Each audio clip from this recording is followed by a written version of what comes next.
Hello everyone, আসসালামু আলাইকুম। আশা করি বাংলাদেশের যে প্রান্ত থেকেই আজকের এইচএসসি 27-এর ইকোনমিক্স ফার্স্ট পেপারের এই ক্লাসটাতে যুক্ত হয়েছো তারা সবাই ভালো আছো। অ্যান্ড আজকের আমাদের এই ক্লাসটার মোটিভ একটাই, সেটা হলো আমাদের ইকোনমিক্স, যেটা for the first time in the history of 10 minute school HSC 27 ব্যাচের জন্য এই কোর্সটা আমরা লঞ্চ করেছি। এই কোর্সের ভিতরে মানে আমাদের অনলাইন ব্যাচের ভিতরে আমরা হিউম্যানিটিসের স্টুডেন্টদেরকে কিভাবে পড়াবো এই পুরো একটা আইডিয়া আজকে পুরো বাংলাদেশ পেয়ে যাবে আজকের আমাদের এই ক্লাসটা দেখার মাধ্যমে। আজকের এই ক্লাসটা হবে আমাদের ইকোনমিক্স ফার্স্ট পেপারের ফার্স্ট চ্যাপ্টারটার উপরে। অ্যান্ড আমাদের অনলাইন ব্যাচে আমরা কিভাবে পড়াবো, কিভাবে আমরা সব কিছু স্টুডেন্টদেরকে বুঝিয়ে দেবো, সবাই আজকে বুঝে যাবে।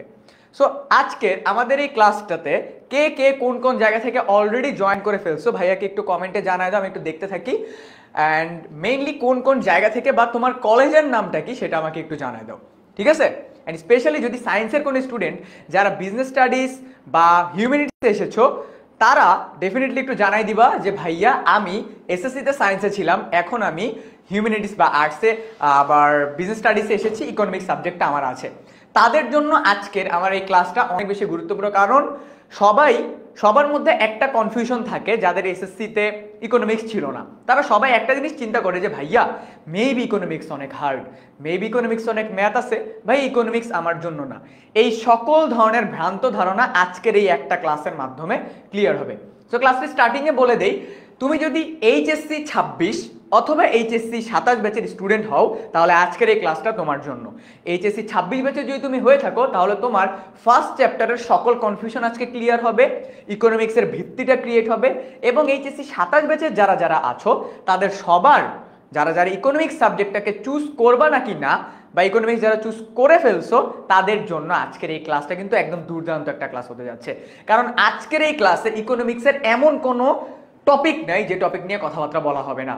সেটা হোক ভোগ, চাহিদা, যোগান, তারপর হলো উৎপাদন সম্ভাবনা রেখা, তারপর হলো তোমার কেন উৎপাদন কমানো হয়, কেন উৎপাদন বাড়ানো হয়, সুযোগ ব্যয় কি, পুরো ওয়ার্ল্ডে কি কি ধরনের অর্থ ব্যবস্থা আছে, বাংলাদেশে কেন এই ধরনের অর্থ ব্যবস্থা, সামষ্টিক অর্থনীতি কি, বেষ্টিক অর্থনীতি কি, এগুলো হলো ইকোনমিক্সের ভিত্তি। আর আজকের এই ক্লাসে ইকোনমিক্সের এই সব কিছু ক্লিয়ার হবে, কারণ আমাদের ফার্স্ট চ্যাপ্টারটার নাম হলো মৌলিক অর্থনৈতিক সমস্যা এবং এর সমাধান।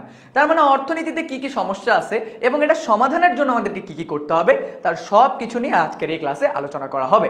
সো ইয়াপ, তোমার কলেজের যেই ফ্রেন্ড তোমার পাশের বেঞ্চে বসে অথবা ভাবতেছে ইকোনমিক্স আমি কার কাছে পড়বো বা কোথায় পড়বো, তাদের সবাইকে এই ক্লাসের কমেন্ট সেকশনে মেনশন দিয়ে দাও এবং ক্লাসটাকে তোমার টাইমলাইনে শেয়ার করে রাখো, যাতে তোমার ওই ফ্রেন্ডটা অ্যাট লিস্ট আমাদের আজকের এই ক্লাসটা দেখে এতটুকু বুঝতে পারে যে না, আমার জন্য ইকোনমিক্সের জার্নিকে স্মুথ করতে 10 মিনিট স্কুল ডেফিনেটলি আমার পাশে আছে। সো আমি আর কথা বাড়াবো না, যেহেতু পড়া অনেক, তো সবার সামনে খাতাটা নিয়ে রেডি থাকো, বিকজ অনেকে বই এখনো কিনো নেই।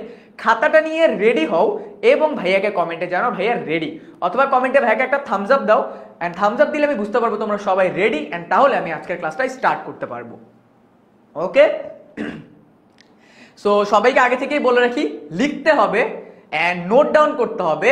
তো সবাই একটু মেন্টালি প্রিপেয়ার্ড হও, হাতের কাছে পানি বা যা প্রয়োজনীয় কোনো স্ন্যাক্স দরকার হলে নেক্সট 1.5 ঘন্টা বা 1 ঘন্টা 45 মিনিটের জন্য ওইখানে বসতে হবে, লিখতে হবে অনেক, ঠিক আছে? অনেক বলতে যতটুকু প্রয়োজন ততটুকুই লেখাবে, যাতে করে তোমার কনসেপ্ট ক্লিয়ার হয়। অলরেডি তাহিয়া আক্তার জানাই দিছে ভাইয়া রেডি। তারপর হলো আর কে আছে বলো, একটু রেডি কে আসো জানাই দাও, ফ্রেন্ডদেরকে মেনশন করো। ইয়েস, তাসনিম আয়েশা ফ্রেন্ডদেরকে মেনশন করতেছে। রুমা বলতেছে ভাইয়া রেডি, নওশিন বলতেছে ভাইয়া রেডি, সাকিব বলতেছে ভাইয়া রেডি, আদনান বলতেছে রেডি ভাইয়া, জুই বলতেছে ভাইয়া রেডি, এন্ড অনেকে তাদের ফ্রেন্ডদেরকে মেনশন করতেছে, হুইচ ইজ গ্রেট। আচ্ছা, সো ইয়ালিদ বলতেছে ভাইয়া রেডি, চলে আসলাম ক্লাসে। ওকে, থ্যাংক ইউ ইয়ালিদ। এরপরে আর কে আছে? পরশ বলতেছে ভাইয়া রেডি, আখি বলতেছে থামস আপ, আখি থামস আপ দিয়ে রেডি আছে, এটা সিগন্যাল দিয়ে দিল। ওকে, ডান। সো আমাদের অলরেডি 4 মিনিট চলে গেছে, অলরেডি অনেকে রেডি বলতেছে, উম্মে হাবিবা, নিশু, মাহি সবাই বলতেছে রেডি। ইয়াপ, সো কাইব ভাইয়াও রেডি। সো আজকের পড়া আমরা এখান থেকে স্টার্ট করি। ইকোনমিক্সের ফার্স্ট পেপারের ফার্স্ট চ্যাপ্টার, অধ্যায়ের নামটা বলা হয়েছে আমাদের মৌলিক অর্থনৈতিক সমস্যা। তার মানে আমাদের প্রথমেই যে জিনিসটা বুঝে ফেলতে হবে যে ভাইয়া অর্থনৈতিক সমস্যা বলতে আসলে কি বোঝায়, বা মৌলিক অর্থনৈতিক সমস্যা এটা বলতে আসলে কি বোঝায়। আমাদের অর্থনীতিতে এমন কিছু সমস্যা আছে যেগুলোর রুট খুঁজে বের করা যায় না যে কেন এটা সমস্যা হলো। অ্যান্ড ইকোনমিক্সে আজকের এই চ্যাপ্টারে আমরা যে যে জিনিসগুলো আলোচনা করব সেটা তলানি খুঁজে বের করাটা না এতটা ইজি না, কারণ সেই জিনিসগুলোর ডেপথ অনেক বেশি। ওকে, সো ইকোনমিক্স যাদের জন্য নতুন তাদের জন্য একটা জিনিস দিয়ে স্টার্ট করব, সবসময় যেটা করে থাকি, ইকোনমিক্সের সংজ্ঞা। ওকে, ইকোনমিক্সের সংজ্ঞা মনে রাখবা। ইকোনমিক্স বা যাই তুমি পড়ো থিওরিটিক্যাল জিনিস, সেখানে রাইটারের নাম দেওয়াটা অনেক গুরুত্বপূর্ণ, বিকজ এটা কে বলছে একটা রেফারেন্স চলে আসবে। সো আমরা স্টার্ট করতেছি অধ্যাপক এল রবিন্স দিয়ে। ঠিক আছে, এল রবিন্সের মতে, অধ্যাপক এল রবিন্সের মতে অর্থনীতি সংজ্ঞা দিয়েছেন, অর্থনীতি এমন একটি বিজ্ঞান, মনে রাখবা এটা এইচএসসির একটা এমসিকিউ। আমি পড়াতে পড়াতে তোমাদেরকে এইচএসসির এমসিকিউ সলভ করাবো, বিকজ আমি চাই আমার একটা ক্লাস করে যে যে স্টুডেন্টগুলার চ্যাপ্টার 1-এ প্রবলেম তাদের সবার চ্যাপ্টার 1 একদম ডান হয়ে যাবে। ওকে, সো তুমি যেই ব্যাচের স্টুডেন্ট হও না কেন, সো তুমি যদি এইচএসসি 26 হও 27 হও, সবাই এই ক্লাসটা করতে পারবা, এইচএসসির কোশ্চেনও সলভ করাবো। প্রথম এমসিকিউ, অর্থনীতি একটি বিজ্ঞান। অর্থনীতি এমন একটি বিজ্ঞান যা অসীম অভাব। অসীম অভাব কি আমরা একটু পরে আলোচনা করব রিয়েল লাইফ এক্সাম্পল দিয়ে। ঠিক আছে, বিকল্প ব্যবহারযোগ্য দুষ্প্রাপ্য সম্পদ। দেখো কয়েকটা জিনিস আমি অলরেডি মার্কডাউন করে ফেলছি। অর্থনীতি একটা বিজ্ঞান যা অসীম অভাব এবং বিকল্প ব্যবহারযোগ্য দুষ্প্রাপ্য সম্পদের মধ্যে সমন্বয় সাধন সংক্রান্ত মানুষের আচরণকে বিশ্লেষণ করে। সো আমরা একটা একটা করে ভাঙি, একটা একটা করে ভাঙবো। প্রথম কথা কি বলছে, আমাদের বলছে অসীম অভাব। আমরা জানি আমাদের অভাব কখনো শেষ হয় না। যার একটা মোবাইল ফোন, মনে করো কোন একজন ব্যক্তির মোবাইল ফোন দরকার, কারণ সে কথা বলতে চায়। এখন মোবাইল ফোনের অভাব কিভাবে দূর হয়? সে চাইলে বাটন ফোন কিনতে পারে, সে চাইলে স্যামসাং কিনতে পারে, সে চাইলে অ্যান্ড্রয়েডে আসতে পারে, সে চাইলে আইফোনে যেতে পারে, সে চাইলে ফোল্ডিং ফোন কিনতে পারে, আবার সে যদি চায় তোমার কি বলবো আগেকার জামানায় যে টেলিফোনগুলো ছিল সেগুলোও কিনতে পারে শৌখিনতা প্রদর্শন করে। সো মানুষের অভাব বা মানুষের অভাবের কোনো শেষ নাই। একটা অভাব শেষ তো আরেকটা অভাব শুরু, আরেকটা অভাব শেষ তো আরেকটা অভাব শুরু। সো এই যে অভাবের কোনো শেষ নাই মানুষের, ঠিক আছে, এটাকে বলা হয় অসীম অভাব, অভাবের কোনো শেষ নাই। এবং ইকোনমিক্সে এটাই একটা অনেক বড় ফ্যাক্টর মানুষকে দিয়ে কোনো একটা কিছু কেনানোর, যে তোমার অভাবের তো শেষ নেই। এরপরে বিকল্প ব্যবহারযোগ্য। বিকল্প ব্যবহারযোগ্য বলতে বোঝায় একটা প্রোডাক্ট আমি ব্যবহার না করে আমি আরেকটা প্রোডাক্ট ব্যবহার করতেছি। খুব সুন্দর একটা এক্সাম্পল দিই, যদি কখনো চায়ের দাম বেড়ে যায়, যদি কখনো কি চায়ের দাম বেড়ে যায়, তাহলে দেখবা মানুষ কফিতে শিফট হয়।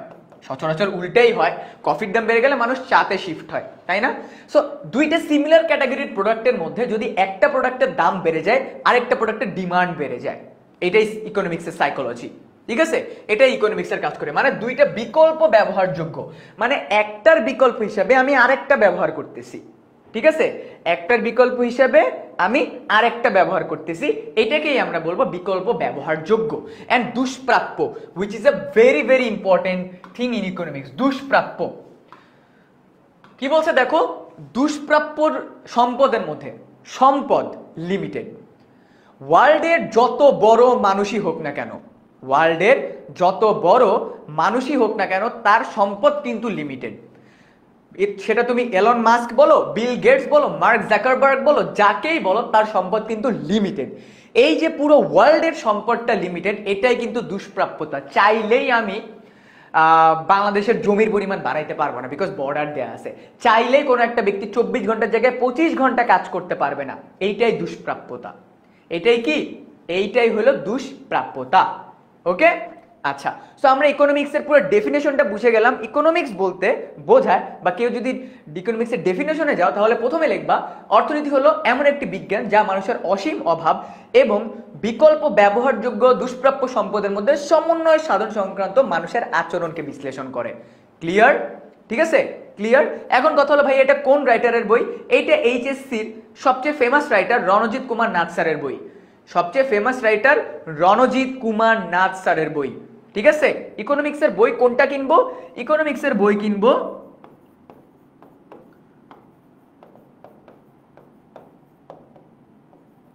রণজিৎ কুমার নাথ স্যারের বইটা আমরা সবাই কিনে ফেলবো ইকোনমিক্সের জন্য। সো এটা স্যারের বই থেকে হুবহু নেয়া। ঠিক আছে, হুবহু নেয়া। সো আমাদের ইকোনমিক্সের ডেফিনেশনটা বুঝে গেছি আমরা। Let's move on to the next slide. মানুষের উপযোগ, হোয়াট ইজ উপযোগ? আমি বলতেছি, আমি পড়াইতে পড়াইতে যেই জায়গাটা তোমার ভালো লাগবে বা যেই জায়গাটা তুমি বুঝবা সাথে সাথে নোট ডাউন করে ফেলবা, এইটাই আমার ক্লাসের মূল মোটিভ। ঠিক আছে, এইটাই আমার ক্লাসের মূল মোটিভ। ওকে, মানুষের উপযোগ। উপযোগ শব্দের অর্থ কি? খাতায় লিখে ফেলো।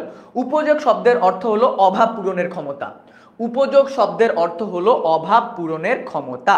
ঠিক আছে, উপযোগ মেটায় এমন বস্তুগত বা অবস্তুগত, এমন বস্তুগত বা অবস্তুগত দ্রব্য ও সেবা পাওয়ার আকাঙ্ক্ষাকে অভাব বলে। এটাকে কি বলে? অভাব বলে। অভাব বলে। দ্রব্য ও সেবা পাওয়ার আকাঙ্ক্ষাকে অভাব বলে। আমরা তিনটা জিনিস জানলাম।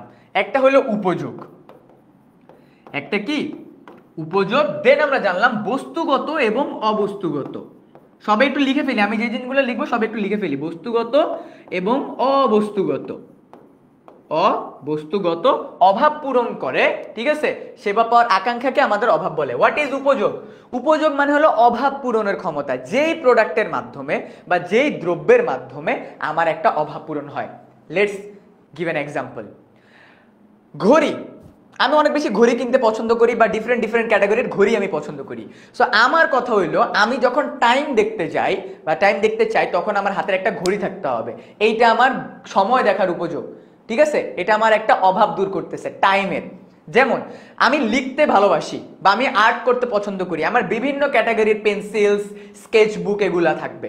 তার মানে এইটা আমার আঁকার অভাব দূর করবে। তার মানে কোনো একটা দ্রব্য যেটা আমাদের কোনো একটা অভাব দূর করবে সেটাকে আমরা বলবো উপযোগ। উপযোগ মানে হলো অভাব পূরণের ক্ষমতা। ওই প্রোডাক্টের কি আমাদের অভাব পূরণের ক্ষমতাটা আছে নাকি না। ঠিক আছে। অ্যান্ড সেকেন্ড, বস্তুগত এবং অবস্তুগত অভাব। ওয়ার্ল্ডে যত ধরনের বিজনেস আছে আমরা সকল ক্যাটাগরির বিজনেসকে, ঠিক আছে, সকল ক্যাটাগরির বিজনেসকে আমরা দুই ভাগে ভাগ করতে পারি। ঠিক আছে, সকল ক্যাটাগরির বিজনেসকে আমরা দুই ভাগে ভাগ করতে পারি। এক, প্রোডাক্ট বেসড বিজনেস। দুই, সার্ভিস বেসড বিজনেস। হয় তারা কোনো ধরনের দ্রব্য বিক্রি করে অথবা কোনো ধরনের প্রোডাক্ট বিক্রি করে। যখনই কোনো ধরনের দ্রব্য বিক্রি করতেছে ওই দ্রব্যটা তো আমরা হাতে দেখতে পারতেছি, ধরতে পারতেছি, তাই না?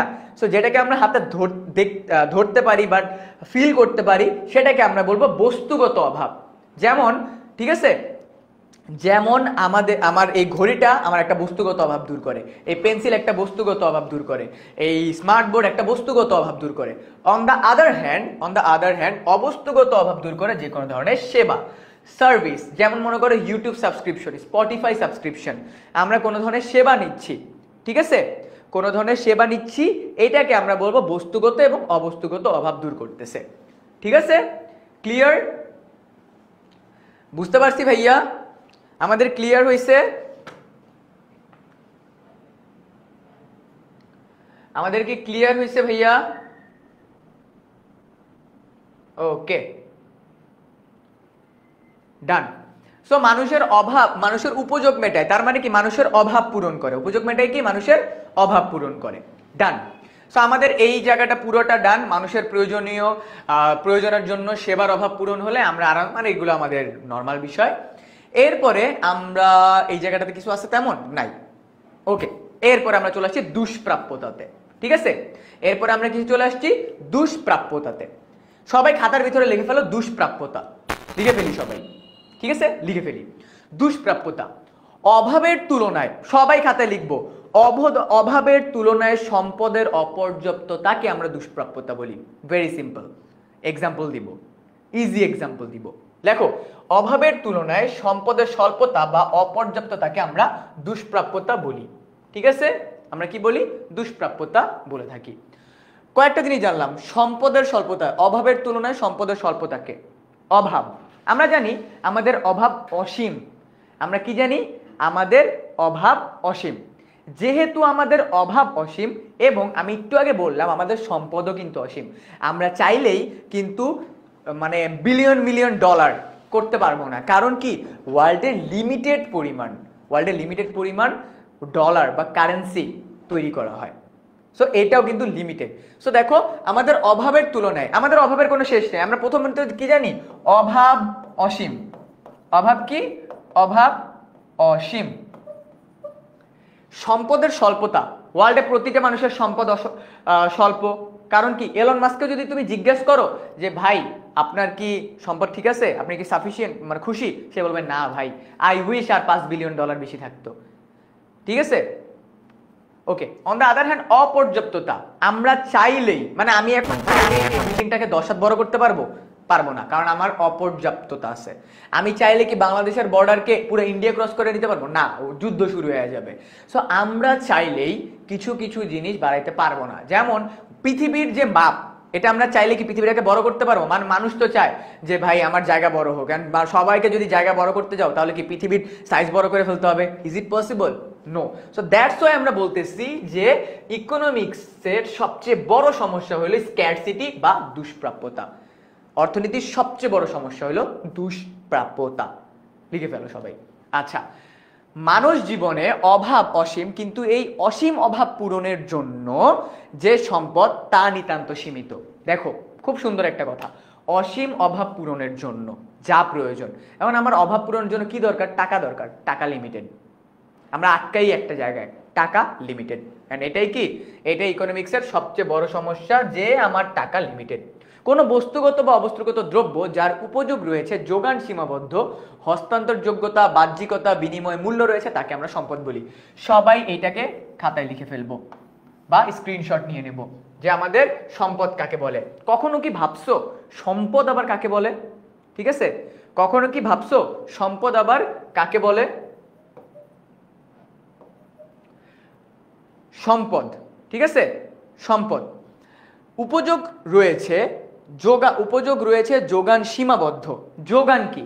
যোগান মানে হলো তোমার যে প্রোডাক্টটা দরকার ওটা মার্কেটে আছে নাকি না। তোমার যেই প্রোডাক্টটা আছে দরকার সেটা মার্কেটে আছে নাকি না। যেমন আমার মনে করো এখন আইফোন 17 দরকার, এখন মার্কেটে আইফোন 17 অ্যাভেলেবল নাই। তার মানে আমি কি বুঝতেছি? তার মানে আমি বুঝতেছি যোগান সীমাবদ্ধ, মানে আমার যা প্রয়োজন তা মার্কেটে অ্যাভেলেবল নাই। অন দ্য আদার হ্যান্ড হস্তান্তর যোগ্যতা, মানে একজনের একটা প্রোডাক্ট তার মালিকানা আরেকজনকে আমি দিয়ে দিছি। একজনের একটা প্রোডাক্ট মালিকানাটা আমি আরেকজনকে দিয়ে দিচ্ছি, এটা বলে হস্তান্তর যোগ্যতা। বাহ্যিকতা, ঠিক আছে, বাহ্যিকতা মানে কি? আমি দেখতেছি, মানে প্রোডাক্টটা বা সার্ভিসটাকে আমি দেখতেছি। বিনিময় মূল্য, ইকোনমিক্সে whatever you do you have to make transition, টাকার লেনদেন করতে হবে। সো টাকার লেনদেনকে আমরা কি বলি? বিনিময় মূল্য রয়েছে, তাকে আমরা বলি সম্পদ। তাকে আমরা কি বলবো? তাকে আমরা সম্পদ বলবো। তাকে আমরা কি বলবো? তাকে আমরা বলবো সম্পদ। ঠিক আছে, তাকে আমরা কি বলবো ভাইয়া? তাকে আমরা বলবো সম্পদ। ওকে, ইয়েস, ডান। সো আমরা দুষ্প্রাপ্যতা নিয়ে জেনে গেছি যে দুষ্প্রাপ্যতা কি ইকোনমিক্সের। অলরেডি আমরা অর্থনীতির মূল বা অর্থনীতি কাকে বলে সেটা আমরা জেনে গেলাম। আমরা অলরেডি অভাব কি বুঝে গেলাম, আমরা দুষ্প্রাপ্যতা কি এটাও বুঝে গেলাম। ঠিক আছে, ওকে। এইবার আমরা ভিজুয়ালাইজেশন একটা একটা করে দেখতে থাকবো। ইকোনমিক্সে visualisation is very much important. Okay, সম্পদের অন্যতম একটি বৈশিষ্ট্য হলো যোগান সীমিত। দেখো সম্পদের মধ্যে কি আছে? যোগান সীমিত। যোগান কি? তোমার যে প্রোডাক্টটা দরকার ওটা মার্কেটে আছে নাকি না। তোমার যে প্রোডাক্টটা দরকার এটা মার্কেটে আছে নাকি নাই। এখন আমরা চাইলে কিন্তু মার্কেটে সব প্রোডাক্ট কিনে ফেলতে পারবো না, কারণ যোগান সীমিত। আমি চাইলেই লবণ 50 টন বানাইতে পারবো না, কারণ সমুদ্রে পানি সীমিত। ঠিক আছে, সমুদ্রের পানি একটা পার্টিকুলার বাউন্ডারি দেয়া আছে। আচ্ছা, এরপরে কি আছে? অপর্যাপ্ত বা দুষ্প্রাপ্য। ওকে, আচ্ছা। এইবার আমি যদি এই জায়গাটাতে একটু খেয়াল করি, আমাদের সম্পদ সীমিত, আমরা মানি। উৎপাদন প্রক্রিয়া, আমার সম্পদ যা আছে এটার পরে তো আমি উৎপাদন করব, তাই না? আমার কাছে মনে করো 1 টন কোন একটা প্রোডাক্ট আছে, ওইটার উপর ডিপেন্ড করেই তো আমি উৎপাদন করবো, এটার উপর ডিপেন্ড করেই তো আমার দ্রব্য বা সেবা তৈরি করা হবে। সো আমার কোর এইটাই হলো সীমিত। যদি আমার এইটাই সীমিত থাকে তার মানে আমার এইটাও সীমিত, তার মানে আমার এইটাও সীমিত। যদি আমার এইটাও অপর্যাপ্ত থাকে তার মানে আমার এইটাও অপর্যাপ্ত, তার মানে আমার সম্পদ অপর্যাপ্ত। So ultimately the base, the ভিত্তি, হোয়াট এভার ইউ সেড, এইটা তো আমার লিমিটেড। যেহেতু আমার এইটা লিমিটেড তাই আমার আলটিমেটলি সবকিছু ইকোনমিক্সে লিমিটেড হবে। ঠিক আছে, তাই আমার আলটিমেটলি ইকোনমিক্সে সবকিছু লিমিটেড হবে। আই এম সরি যে আমার ক্লাসে ডিস্টার্ব করবে, I have to remove them from the class.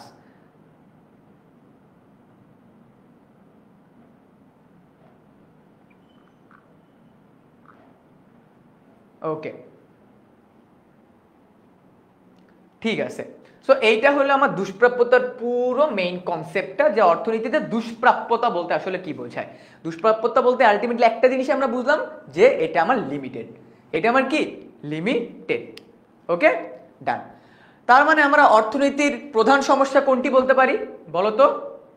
হ্যাঁ, প্রিয়া খুব সুন্দর একটা কথা বলছে, ভাইয়া ইকোনমিক্স কি তাহলে all about limitations? Yes, economics is all about limitations. আমি যা চাইলেই সবকিছু করতে পারবো না, আমার লিমিটেশনস আছে, মানে আমার একটা বাউন্ডারি দেওয়া আছে। ওই যে ছোটবেলায় আব্বু আম্মু বলতো না, যে মাগরিবের আজানের মধ্যে বাসায় ঢুকবে, একটা লিমিটেশন দিয়ে দিত। ইকোনমিক্সের লিমিটেশনও কি? অপর্যাপ্ততা, দুষ্প্রাপ্যতা। ইকোনমিক্সের লিমিটেশন কি? দুষ্প্রাপ্যতা। ওকে, ডান। সো অর্থনীতির প্রধান সমস্যা হইল সীমিত সম্পদ বা অপর্যাপ্ততা। ওকে, এটা এইচএসসির একটা প্রশ্ন, এটা এইচএসসির একটা এমসিকিউ। অর্থনীতির প্রধান সমস্যার কারণ কোনটি? সীমিত সম্পদ। ওকে, অভাবের তুলনায় বা প্রয়োজনীয় সম্পদের তুলনায় স্বল্পতাকে কি বলা হয়? দুষ্প্রাপ্যতা বলা হয়। মানে আমার অভাবের তুলনায় সম্পদের স্বল্পতাকে আমরা কি বলি? আমরা বলি দুষ্প্রাপ্যতা। ঠিক আছে, আমরা বলি দুষ্প্রাপ্যতা। এইচএসসির কোশ্চেনও সলভ করাচ্ছি তোমাদেরকে সাথে সাথে। ওকে, ডান। অর্থনীতিতে দুষ্প্রাপ্যতা কি, অর্থনীতিতে অভাব কি, এগুলো তোমরা অ্যান্সার করবা, বাসায় নিজেরা প্র্যাকটিস করবা। ঠিক আছে, অর্থনীতিতে দুষ্প্রাপ্যতা কি, অভাব কি।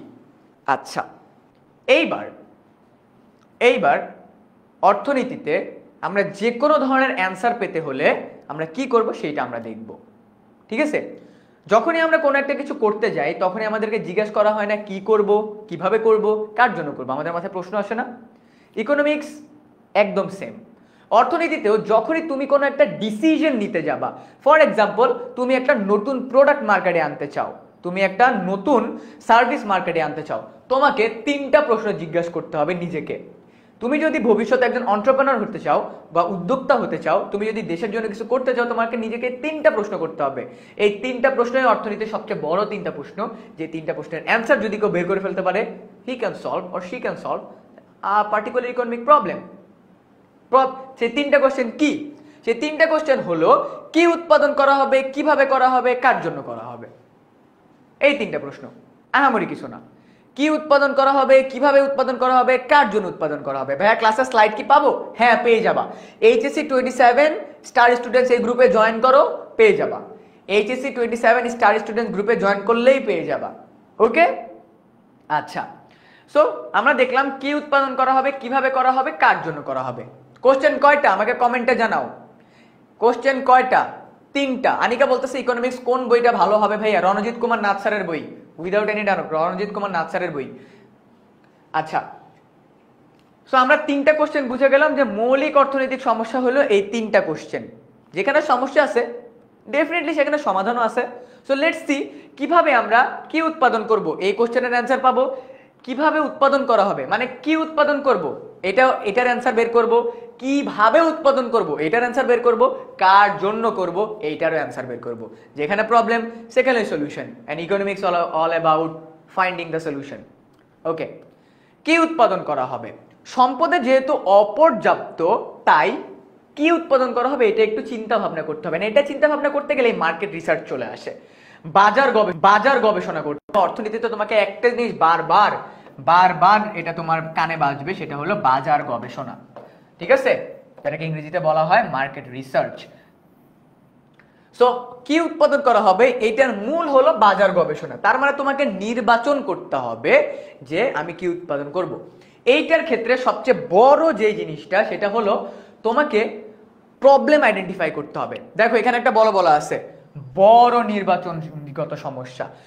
আমাদের অর্থনীতিতে অনেক ধরনের সমস্যা আছে, সব সমস্যার সমাধান কিন্তু করতে যাওয়া যাবে না। লাইফে যেমন সব মানুষকে প্রায়োরিটি দিতে গেলে মেইন মানুষটা প্রায়োরিটি থেকে সরে যাবে, সিমিলারলি অর্থনীতির সকল প্রবলেম সলভ করতে গেলে মেইন প্রবলেম থেকে তুমি ডাইভার্ট হয়ে যাবা। তাই অর্থনীতিতে সবচেয়ে বড় প্রবলেম যেটা, সেটাকে আইডেন্টিফাই করতে হবে। সেইটাকে আইডেন্টিফাই করে কি উৎপাদন করা হবে সেটাকে টার্গেট করতে হবে। তাহলে কিভাবে ফাইন্ড আউট করব? সো কি উৎপাদন করতে হবে এইটাই কিন্তু আলটিমেটলি মেইন। অ্যান্ড কে কোন ফিল্ডে কাজ করবা বা কাজ করবে বা কোথায় কাজ করবে এইটাই হলো মেইন বিষয়। ওকে, ডান।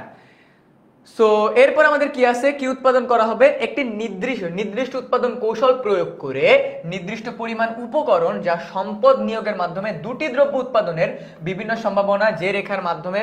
আচ্ছা, এইবার আমাদের চলে আসতেছে উৎপাদন সম্ভাবনা রেখা। কি রেখা? উৎপাদন সম্ভাবনা রেখা। লেটস সি হোয়াট ইজ উৎপাদন সম্ভাবনা রেখা। এবার আমি তোমাদেরকে একদম ইন ডিটেইলসে দেখাবো ভাইয়া উৎপাদন সম্ভাবনা রেখা কি। সো চলো যাই আমরা। ডান। সো সবাই খাতা রেডি করছি? খাতা রেডি করছি। ইকোনমিক্সের সবচেয়ে মজাদার টপিকের মধ্যে একটা উৎপাদন সম্ভাবনা রেখা। কোশ্চেন আসছিল না কি উৎপাদন করব, এখন আমরা এটার অ্যান্সার পাবো কি উৎপাদন করব। ঠিক আছে, উপরে হেডিং দিচ্ছি উৎপাদন সম্ভাবনা রেখা। ঠিক আছে, যেটাকে বলা হয় প্রোডাকশন পসিবিলিটি কার্ভ। যেটাকে কি বলা হয়? Production possibility curve. সবাই একটু ভালোভাবে খেয়াল করি। উৎপাদন সম্ভাবনা, দেখো আমরা প্রথমে প্রবলেম আইডেন্টিফাই করতেছি যে আমি কি উৎপাদন করব।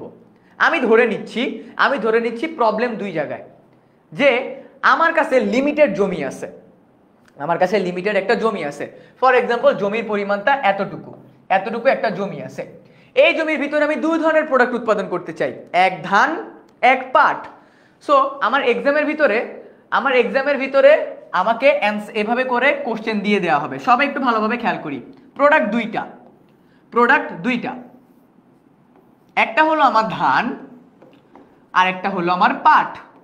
আমার জমি কিন্তু লিমিটেড, আমি চাইলেই কিন্তু আমার জমি বাড়াইতে পারবো না। তুমি যদি জমি বাড়াইতে যাও, পাশের যে আঙ্কেল আছে এ কিন্তু ঝাড়ু নিয়ে দৌড়ায় আসবে যে এই আমার জমিতে পা দিছো মানে দৌড় দাও। ওই যে নবিতার যখন তোমার ডোরেমনে যখন নবিতা যে বেসবল দিয়ে ক্রিকেট খেলতো, তখন এই যে যখন 6 মারতো, তখন মানে সিক্সার যখন হইতো, পাশের কার বাসায় জানি যে ওই জানলা ভেঙে যেত। আমার আঙ্কেলটার নাম মনে নেই। সিমিলারলি এরকম পাশের জমির আঙ্কেল কিন্তু দৌড়ে চলে আসবে। ঠিক আছে, দৌড়ে চলে আসবে। হ্যাঁ, ইহাম জামান, দেখতেছি তোমাকে ভাইয়া, ইহাম জামান। সো এটাকে আমরা বলবো বিন্দু। হ্যাঁ, এটাকে আমরা বলবো বিন্দু। এখন কথা হইলো আমার তো জায়গা লিমিটেড। আমার কি লিমিটেড? জায়গা লিমিটেড। সো আমার যেহেতু জায়গা লিমিটেড, মনে করো আমি আমার জমিতে 0 একক ধান উৎপাদন করতে চাই। তার মানে আমার আমি কি করব? আমি তাহলে 20 একক পাট উৎপাদন করব। সিম্পল। আবার আমি যদি 5 একক এটা উৎপাদন করতে যাই, তাহলে আমার এইটা কমে যাবে। কারণ কি? আমি একই জমিতে দুইটা ফসল উৎপাদন করতে যাই। সো আমি যদি প্রথম ফসলটা একদমই কমাই দিই, তাহলে আরেকটা ফসল অনেক বেশি উৎপাদিত হবে। এইবার আমি যদি এইটাকে ওকে ফাইন, ডান।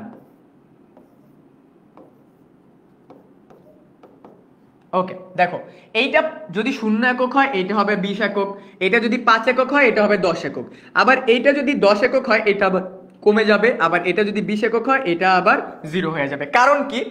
আমি দুইটা প্রোডাক্ট একসাথে উৎপাদন করতে চাচ্ছি একটা পার্টিকুলার জায়গাতে, একটা পার্টিকুলার জমিতে। এখন আমি যদি কোনো একটা প্রোডাক্ট অনেক বেশি বানাই তাহলে আরেকটা প্রোডাক্ট আমাকে 0 করে দিতে হবে। যেমন আমি যদি একই জমিতে যদি ধান আর পাট করতে যাই, তাহলে আমাকে পাট বেশি উৎপাদন করতে হবে, ধান কমাই দিতে হবে। আবার আমি যদি 5 একক ধান বা 5% জমিতে যদি ধান উৎপাদন করি, তাহলে আমার 10% জায়গায় আমার কি করতে হবে? পাট উৎপাদন করতে হবে। সিমিলারলি এখানে যদি 10 করি, এখানে আবার 5 হয়ে যাবে। আবার এখানে যদি 20 একক উৎপাদন করি, এখানে আবার 0 একক হয়ে যাবে। এই জিনিসটাকেই আমি চিত্রের মাধ্যমে প্রকাশ করবো। দেখো, চিত্র দেখলে বুঝে যাবা তোমরা সবাই, চিত্র দেখলে একদম বুঝে যাবা। চলো আমরা চিত্রতে যাই। খুবই মজাদার চিত্রটা। ঠিক আছে, এইখানে মনে করো আমি কি দিলাম? এইখানে মনে করো আমি পাট দিলাম। হ্যাঁ, এখানে পাট আর এখানে আমি দিলাম ধান। সো এটা আমার 0 অক্ষ। সো আমি কি করব? 0, 5, 10, 15, 20, 15, 20। সিমিলারলি আমরা এখানে দিব 5, 10, 15, 20। যেভাবে করতেছি ওভাবে একটু ভালোভাবে দেখো, একবার দেখলেই বুঝা যাবা। তোমাদের এক্সামে এইটা দিয়ে দিবে এক্সামে, তোমাকে এইটা দেখে জাস্ট এখানে বসাইতে হবে। আমি প্রথমে পাট যদি 0 একক, পাট যদি আমার 20 একক হয়, পাট আমার 20 একক, তাহলে আমার ধান কত একক? 0 একক। তার মানে আমি এইখানে পাইছি এটা আমার এ বিন্দু, ঠিক আছে। এবার আমার পাট কয় একক? 10 একক। এই যে পাট আমার 10 একক, ধান কয় একক? 5 একক। পাইছি আমার পাট 1 একক। ওকে, আচ্ছা আমরা একটা এই জায়গাটাতে আমরা যেটা আছে এটা দিয়েই করি, না হলে আমাদের পরবর্তীতে যে একটু প্রবলেম হবে। আমরা এখানে ধানই দেই, এখানে আমরা ধান দেই, এখানে পাট দিই, তোমাদের জন্য ইজিয়ার হবে। যে বলতে পারো ভাইয়া এইটা এখানে কেন দিলেন, এটা এখানে কেন দিলেন, প্যারা নেই। এইটা এখানে কেন দিলেন, এটা এখানে কেন দিলেন, প্যারা নেই। আমরা আবার প্রথম থেকে একবার করি, ঠিক আছে। আমরা প্রথম থেকে আরেকবার আঁকি। আচ্ছা ডান, ওকে প্রথম থেকে করতেছি। হ্যাঁ, আমাদের ধান যখন 0 একক, ঠিক আছে, আমাদের পাট তখন কয় একক? আমাদের পাট তখন 20 একক। আমাদের পাট তখন কয় একক? 20 একক, এই যে এইখানে। ওকে, এরপর আমাদের ধান যখন 5 একক, পাট তখন কয় একক? 10 একক, ঠিক আছে, 10 একক। এরপরে আমাদের ধান যখন 10 একক, এটা তখন 5 একক, এই যে দেখছো। এরপরে আমাদের এটা যখন আবার 20 একক, এটা তখন 10 একক। এখানে আমি নিজের মতো করে করছি তো, তার এই জন্য আমার এই ফিগারটা একটু উল্টাপাল্টা হয়েছে। আলটিমেটলি কি হবে জানো? এই চিত্রটা দেখতে কাইন্ড অফ এইরকম হবে। কাইন্ড অফ কেমন হবে? এমন হবে। সো আমরা যদি রিয়েল ম্যাথে যাই, দেখবা এই যে দেখো রিয়েল ম্যাথের ভিতরে, একদম রিয়েল ম্যাথ। আমি যেহেতু এখানে নিজের মতো অ্যাজাম্পশনস করে নিছি, আমরা যদি রিয়েল ম্যাথে যাই, আমরা রিয়েল ম্যাথে গেলে দেখো এইখানে আমার খাদ্য যদি 50 একক হয়, যন্ত্র হবে 100 একক। আবার যন্ত্র যদি 100 একক হয়, খাদ্য হবে আমার 50 একক। মানে আমি কত টাকা কোন জায়গায় স্পেন্ড করব। সিমিলারলি এখানে আমি ব্যয়টা দিলাম, এখানে আমি খাদ্যটা দিলাম। এটা যদি আমার, ঠিক আছে, দেখো ব্যয় আমার এটা যদি 50 একক হয়, এটা হবে আমার 100 একক। আবার এটা যদি 100 একক হয়, এটা হবে আমার 50 একক। সো এই যেই বারটা আসছে, এই বারটাকে আমরা বলবো উৎপাদন সম্ভাবনা রেখা, এবং এই বারটাই হলো সর্বোচ্চ উৎপাদনের জায়গা। এই বারটাই কি আমার সর্বোচ্চ উৎপাদনের জায়গা, যেই জায়গাটাতে আমি উৎপাদন করতে পারি, যেই জায়গাটাতে আমি কি করতে পারি? উৎপাদন করতে পারি। অ্যান্ড ইকোনমিক্সে এই যে যখন আমি এটাকে উৎপাদন করে ফেললাম না, এইবার আমি কি উৎপাদন করবো আমার কাছে ক্লিয়ার হয়ে গেছে। আমি যখন দেখতেছি যে আমি ধান বা পাট বা আমি দুইটাই একসাথে কতটুকু উৎপাদন করতে পারি, এবার অ্যাজ আ উদ্যোক্তা এটা আমার উপরে, আমি কতটুকু পরিমাণ উৎপাদন করতে চাই, আমি কতটুকু পরিমাণ কি করতে চাই? উৎপাদন করতে চাই। ক্লিয়ার হয়েছে? বলো তো উৎপাদন সম্ভাবনা রেখা। তোমরা এখনো ভিডিওর আমার এই ক্লাসের নিচে তোমাদের ফ্রেন্ডদেরকে মেনশন করো নাই, ঠিক আছে? এখনো এই ক্লাসের নিচে তোমার ফ্রেন্ডদেরকে মেনশন করো নাই। যারা যারা করো নাই তারা কিন্তু ফ্রেন্ডদেরকে হেল্প করতেছো না। So do help your friends. এবার আমাকে বলো উৎপাদন সম্ভাবনাটা তোমরা বুঝছো? মেইনলি দুইটা দ্রব্য উৎপাদনের সম্ভাবনা একটা রেখার মাধ্যমে প্রকাশ করাকে উৎপাদন সম্ভাবনা রেখা বলা হয়। Very simple. সো কি উৎপাদন করা হবে আমরা বুঝে গেলাম, কি উৎপাদন করা হবে আমরা বুঝে গেছি। ডান, সবাই বুঝে গেছে? ক্লিয়ার ভাইয়া? আচ্ছা ওকে, এইবার আমাদের কথা হলো কিভাবে উৎপাদন করব, কিভাবে উৎপাদন করা হবে। সো চলো দেখি, যে উৎপাদন পদ্ধতিতে শ্রমের চেয়ে মূলধন নিয়োগের পরিমাণ বেশি, ঠিক আছে, মূলধন নিয়োগের পরিমাণ অধিক থাকে, তাকে মূলধনঘম বা মূলধন নিবিড় উৎপাদন পদ্ধতি বলা হয়। আচ্ছা, কিভাবে উৎপাদন করা হবে? উৎপাদনের ক্ষেত্রে বাংলাদেশে দুই ধরনের ক্যাটাগরির মানুষ পাওয়া যায়। এক, যাদের কাছে টাকা বেশি, আর সেকেন্ড, যাদের কাছে শ্রম দেওয়ার ক্যাপাবিলিটি বেশি, ঠিক আছে? যাদের কাছে টাকা দেওয়ার ক্যাপাবিলিটি বেশি, যাদের কাছে শ্রম দেওয়ার ক্যাপাবিলিটি বেশি। আচ্ছা ভাই, আমরা লাস্টের দিকে কিন্তু উৎপাদন সম্ভাবনার আরো একটা ম্যাথ একদম স্ক্র্যাচ থেকে কমপ্লিট করব, মানে একদম জিরো থেকে একটা সৃজনশীল, একদম এইচএসসি সৃজনশীল জিরো থেকে কমপ্লিট করব। তো তখন আরো ক্লিয়ার হয়ে যাবে আমাদের, ঠিক আছে? বুঝতে পারছি? ওকে, সো দেখো এখানে আমাদের বলছে যাদের কাছে টাকা বেশি তাদেরকে আমরা মূলধন ঘন বা মূলধন নিবিড় উৎপাদন পদ্ধতি বলবো। অন্যদিকে যাদের কাছে শ্রম দেওয়ার ক্যাপাবিলিটি বেশি তাদেরকে আমরা শ্রম ঘন বলবো। তার মানে আমাদেরকে দুইটার মধ্যে থেকে একটাকে চুজ করতে হবে, যে আমি কি শ্রম বেশি দিব নাকি আমি টাকা বেশি দিব, কাদের পক্ষে আমি বেশি থাকবো। বুঝতে পারছো? অর্থনীতিতে এই জায়গাটাতে প্রবলেম ক্রিয়েট হয়। কেউ বলে আমি টাকা দিব, কেউ বলে আমি শ্রম দিব, দুইটার মার্চ করলে কিন্তু হয়ে যায়।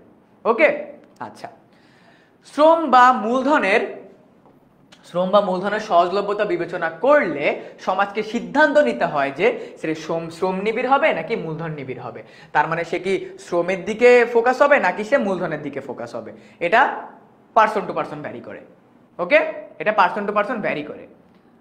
আচ্ছা, সো এইখানে কিভাবে উৎপাদন করা হবে, সেম কথাই এখানে, যে আমি কি শ্রমের দিকে টাকা বেশি, শ্রম যদি আমি 50 একক দেই মানে এটা কাইন্ড অফ উৎপাদন সম্ভাবনা রেখার মতোই, ঠিক আছে, উৎপাদন সম্ভাবনা রেখার মতোই, যে আমি কোনটাকে প্রায়োরিটি দিব, টাকাকে প্রায়োরিটি দিব নাকি শ্রমকে প্রায়োরিটি দিব। সো দেখো, আমি যদি 50 একক টাকা দেই, শ্রম দেই, তাহলে আমার 100 একক মূলধন দিতে হবে। আবার আমি যদি 100 একক মূলধন দেই তাহলে আমার 50 একক শ্রম দিতে হবে। তার মানে জাস্ট টাকা বিজনেস হবে না, জাস্ট মানুষ বিজনেস হবে না, দুইজনের সংমিশ্রণ লাগবে। কেউ ইনভেস্ট করবে, কেউ বস্তা কাঁধে নিয়ে বিল্ডিং এর তোমার জিনিসপত্র দিতে যাবে। বুঝতে পারছো? সো বিজনেসে বা ইকোনমিক্সে দুইটা জিনিসের সামঞ্জস্যতা is must, one is money, one is শ্রম। সো টাকা এবং শ্রম দুইটা একসাথে দিতে হবে। এন্ড এই জন্যই কিন্তু আমাদের এই যে কি উৎপাদন করা হবে এটা আসছে। সিমিলারলি আমাদের এই যে কিভাবে উৎপাদন করা হবে, সো দেখো কিভাবে উৎপাদন করা হবে। সো আমরা যদি সেম জিনিসটা এখানে আঁকি, এই যে দেখো এখানে 50 একক, 100 একক, 100 একক, 50 একক। সিমিলারলি মূলধন, একটা বিজনেসে যদি 50 একক মূলধন দেয় তাহলে আমার 100 একক শ্রম দিতে হবে। অন দ্য আদার হ্যান্ড যদি 100 একক মূলধন দেয় তাহলে 50 একক শ্রম দিতে হবে। দুটার মধ্যে একটা ব্যালেন্স ক্রিয়েট করতে হবে। Economics is all about making balance. যদি একটা উপরে উঠে যায় আরেকটা লস, আরেকটা যদি উপরে উঠে যায় আরেকটা loss. You have to make a proper balance in economics, ঠিক আছে, একটা প্রপার ব্যালেন্স করতে হবে। অ্যান্ড এই কিভাবে উৎপাদন করতে হবে, এইটা হবে আমার এই রেখার মতো, ঠিক আছে। সো এইটা বি সেন্ট্রিক, দেখো এখানে বি সেন্ট্রিক কেন, কারণ এখানে শ্রম বেশি, যেটাতে শ্রম বেশি ওইটা হলো শ্রম নিবিড় কৌশল, যেটাতে টাকা বেশি বা মূলধন বেশি ওটা হলো মূলধন নিবিড় কৌশল। এটা এইচএসসির খ নং এর জন্য, এটা এইচএসসির খ নং এর জন্য, বুঝতে পারছি? এটা এইচএসসির খ নং এর জন্য। যারা যারা এখনো লাইভ ক্লাসটাকে শেয়ার করো নাই, ফ্রেন্ডদেরকে মেনশন করো নাই, লাভ নেই, কিন্তু লাভ নেই। মেক ইউর ফ্রেন্ডদেরকে জানাও যে কলেজে উঠছো, ইকোনমিক্স দিছো, পড়ো, ভালোভাবে পড়ো। এই সাবজেক্টের ডিমান্ড বাংলাদেশে অনেক বেশি, অনেক বেশি। এন্ড আমরা কিন্তু এখনো ক্লাসের ইন্টারেস্টিং পার্টে ডিপ ড্রাইভ করিই নাই। কোন দেশে কেমন ইকোনমি, কেন ওই দেশে ওই ইকোনমি, আমরা কিন্তু ওগুলোতে এখনো যাই নাই, ঠিক আছে ভাইয়া? আরেকবার বুঝাই দেন। ওকে, আরেকবার বুঝাই দিচ্ছি।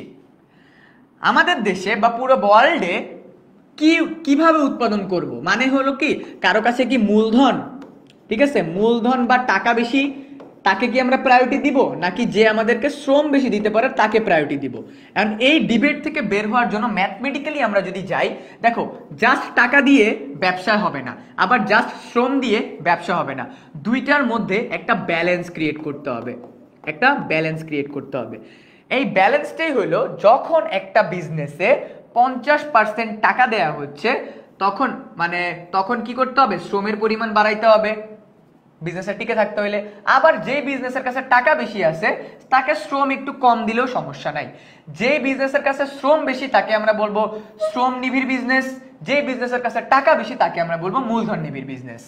ওকে, এন্ড এটাকে বলবো আমরা কিভাবে উৎপাদন করব, ঠিক আছে, কিভাবে উৎপাদন করব। ডান। সো আমরা কি উৎপাদন করব, উৎপাদন সম্ভাবনা রেখার মাধ্যমে ক্লিয়ার হয়ে গেছে। কিভাবে উৎপাদন করব এইটাও ক্লিয়ার হচ্ছে।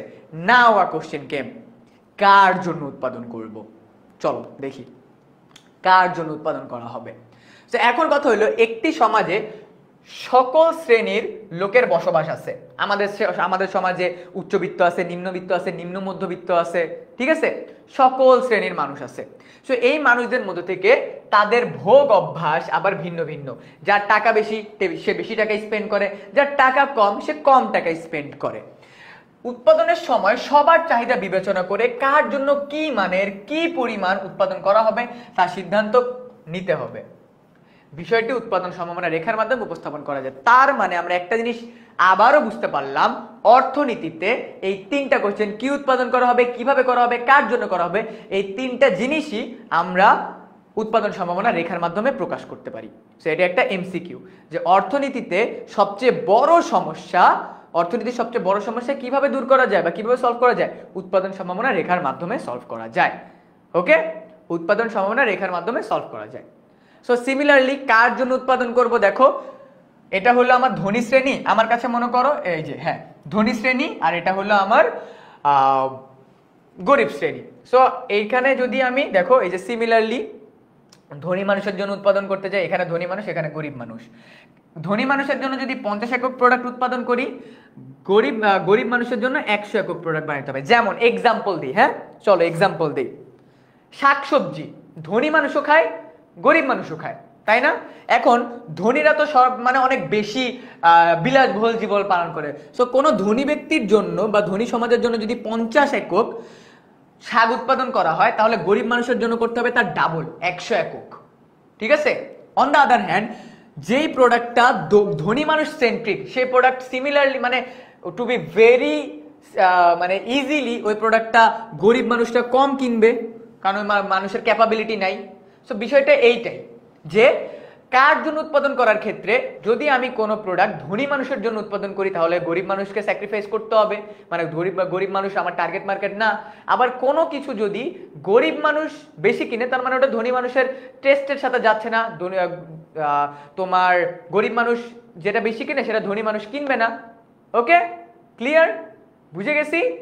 কোনো কনফিউশন আছে? কি উৎপাদন করব, কিভাবে করব, কার জন্য করব?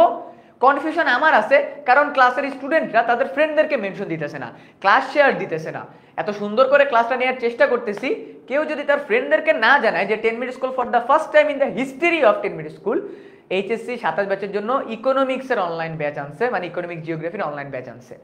ঠিক আছে ভাইয়া, ইকোনমিক্সের জন্য কোন বই কিনবো? প্লিজ লেট হার নো ইকোনমিক্সের জন্য কোন বইটা কিনতে হবে। বলতে বলতে গলা ব্যথা হয়ে গেছে। ওকে, ডান। সো এই যে দেখো খুব সুন্দরভাবে আমাদের এখানে বলছে, এন্ড এইটা আমরা কি অ্যান্সার করতে পারবো বলো তো? এইটা কি আমরা অ্যান্সার করতে পারবো বলো? যে এটা 0 একক, এটা 24 একক, এইটা 10 একক, এটা 20 একক, এটা 20 একক, এটা 10 একক, এটা 24 একক, এটা 0 একক। সিমিলারলি আমরা একটু আগে যেরকম আঁকছি, এই চিত্রটা কেমন হবে আমি তোমাদেরকে বলি। এই চিত্রটা হবে হলো তোমার, হ্যাঁ এরকম যাবে না, ওয়েট, এই চিত্রটা হবে এরকম। ইয়েস, এই চিত্রটা যাবে এরকম। আমি একটু ভালো করে আঁকি, আমি জাস্ট তোমাদেরকে চিত্রটা আঁকাই দিই, তোমরা বাসায় প্র্যাকটিস করবা। ওকে, সো উৎপাদন সম্ভাবনা রেখা, এটার চিত্রটা হবে কাইন্ড অফ এরকম। ইয়েস, এই চিত্রটা এরকম হবে, একদম ক্লিয়ারলি এরকমই হবে। বুঝতে পারছি? আচ্ছা, পারবো, সবাই বলছে জি ভাইয়া পারবো। সো এইবার উৎপাদন সম্ভাবনা রেখা কি আমি অলরেডি তোমাদেরকে বলে দিছি, দুটি দ্রব্য উৎপাদনের সম্ভাবনা একটি রেখার মাধ্যমে প্রকাশ করাকে উৎপাদন সম্ভাবনা রেখা বলা হয়। সো এই যে দেখো মেইন উদাহরণ, এটা হলো মেইন উদাহরণ। সো আমি কি করব দেখো, আমি এই জায়গাটাতে একটু চিত্রের মাধ্যমে উপস্থাপন করি। চলো এই জায়গাটাকে চিত্রের মাধ্যমে উপস্থাপন করব। উৎপাদন সম্ভাবনা রেখা এক্সামে সবকিছু দেয়া থাকবে, আমি আবার বলতেছি এক্সামে এই কোশ্চেনটা হুবহু দেয়া থাকবে, তোমাকে জাস্ট এই দুইটা জিনিসের মধ্যে চিত্র আঁকতে হবে, উৎপাদন সম্ভাবনা রেখার চিত্র আঁকতে হবে, চিত্র, জাস্ট চিত্র। সো দেখো ধান আর পাট, ঠিক আছে, ধান আর পাট। সো এটা 0 0, এটা কত হবে 5 10 12, 5 10 12 দিয়ে দিলাম। তো যা আছে তাই দিব, 5 10 12। ওকে, সো যদি আমার পাট 0 একক হয়, তাহলে আমার ধান কয় একক হবে? এটা 0 একক, পাট 0 একক, আমার ধান হবে 12 একক। ঠিক আছে, এটা ধান, এটা পাট। দেখো এইটা 5 একক, এটা 12 একক দিয়ে দিছি, এইটা 10 একক, এটা 5 একক। কোনটা? পাট 5 একক, ধান 10 একক। হ্যাঁ দেখছো, এই যে 5 একক, এত একক, এইটা 0 হইলে এটা 12, এটা 0 হইলে কি এটা 12। সো সচরাচর এটা 15 হবে। হ্যাঁ, এটা 15 হবে, মানে 5 10 15। আর আমরা এই যে 12টা কিন্তু আমার এইখানে থাকে। হ্যাঁ, সো আমি এটাকে এইখানে দিব, এটা 0 হইলে এটা এইখানে। সো আমি যদি এবার সুন্দরভাবে মিলিয়ে দেই, এই যে দেখো, দেখছো স্কেল দিয়ে করলে ভালোভাবে মিলবে। সো এটার চিত্রটা একদম এইভাবে করে গেছে। ডান, বুঝতে পারছো? ক্লিয়ার? সো এখানে 15, সো আমি এখানে 15 এখানে 12 দিই। সো এটার চিত্রটা ঠিক এইভাবে হবে। ওকে, বুঝতে পারছি সবাই? আমার এক্সামের ভিতরে এই পুরো জিনিসটা দেয়া থাকবে বাবারা, এই পুরো জিনিসটা দেয়া থাকবে, তোমাকে জাস্ট এটা থেকে এই চিত্রটা আঁকতে হবে, উৎপাদন সম্ভাবনা রেখা, জাস্ট ফিগারগুলোকে বসাইতে হবে, নাথিং এলস। অ্যান্ড এইটা এইচএসসির একটা 10 মার্কের কোশ্চেন। বিশ্বাস হচ্ছে না? এই যে দেখো, এই যে এইচএসসির একটা কোশ্চেন, এটা হুবহু এইচএসসির একটা কোশ্চেন, এখানে কিচ্ছুই বলে নাই। এখানে বলছে দেখো, এই যে উৎপাদন সম্ভাবনা রেখা কোন গাছটি কোষ বিদ্যমান তাকে লেখো, অঙ্কগুলো বসাও, আর এ 1 আর 4, 1 ও 4 উভয় যদি 20 উৎপাদন করা সম্ভব, মানে একটু যদি বাড়ায় দেয় তাহলে কি করা যাইতে পারে নাকি না। শূন্য কি আমি যে কোনো জায়গা থেকে শুরু করতে পারি? সেন্টার থেকে, এই কর্নার থেকে শুরু করবা, কর্নার থেকে শুরু করবা। ভাইয়া বুঝি নাই, আহারে এদেরকে যে আমি নিয়ে কই যাব। আচ্ছা, এটা আমি আবার বুঝাই, এটা আমি তোমাদেরকে আবার বুঝাই। দেখো,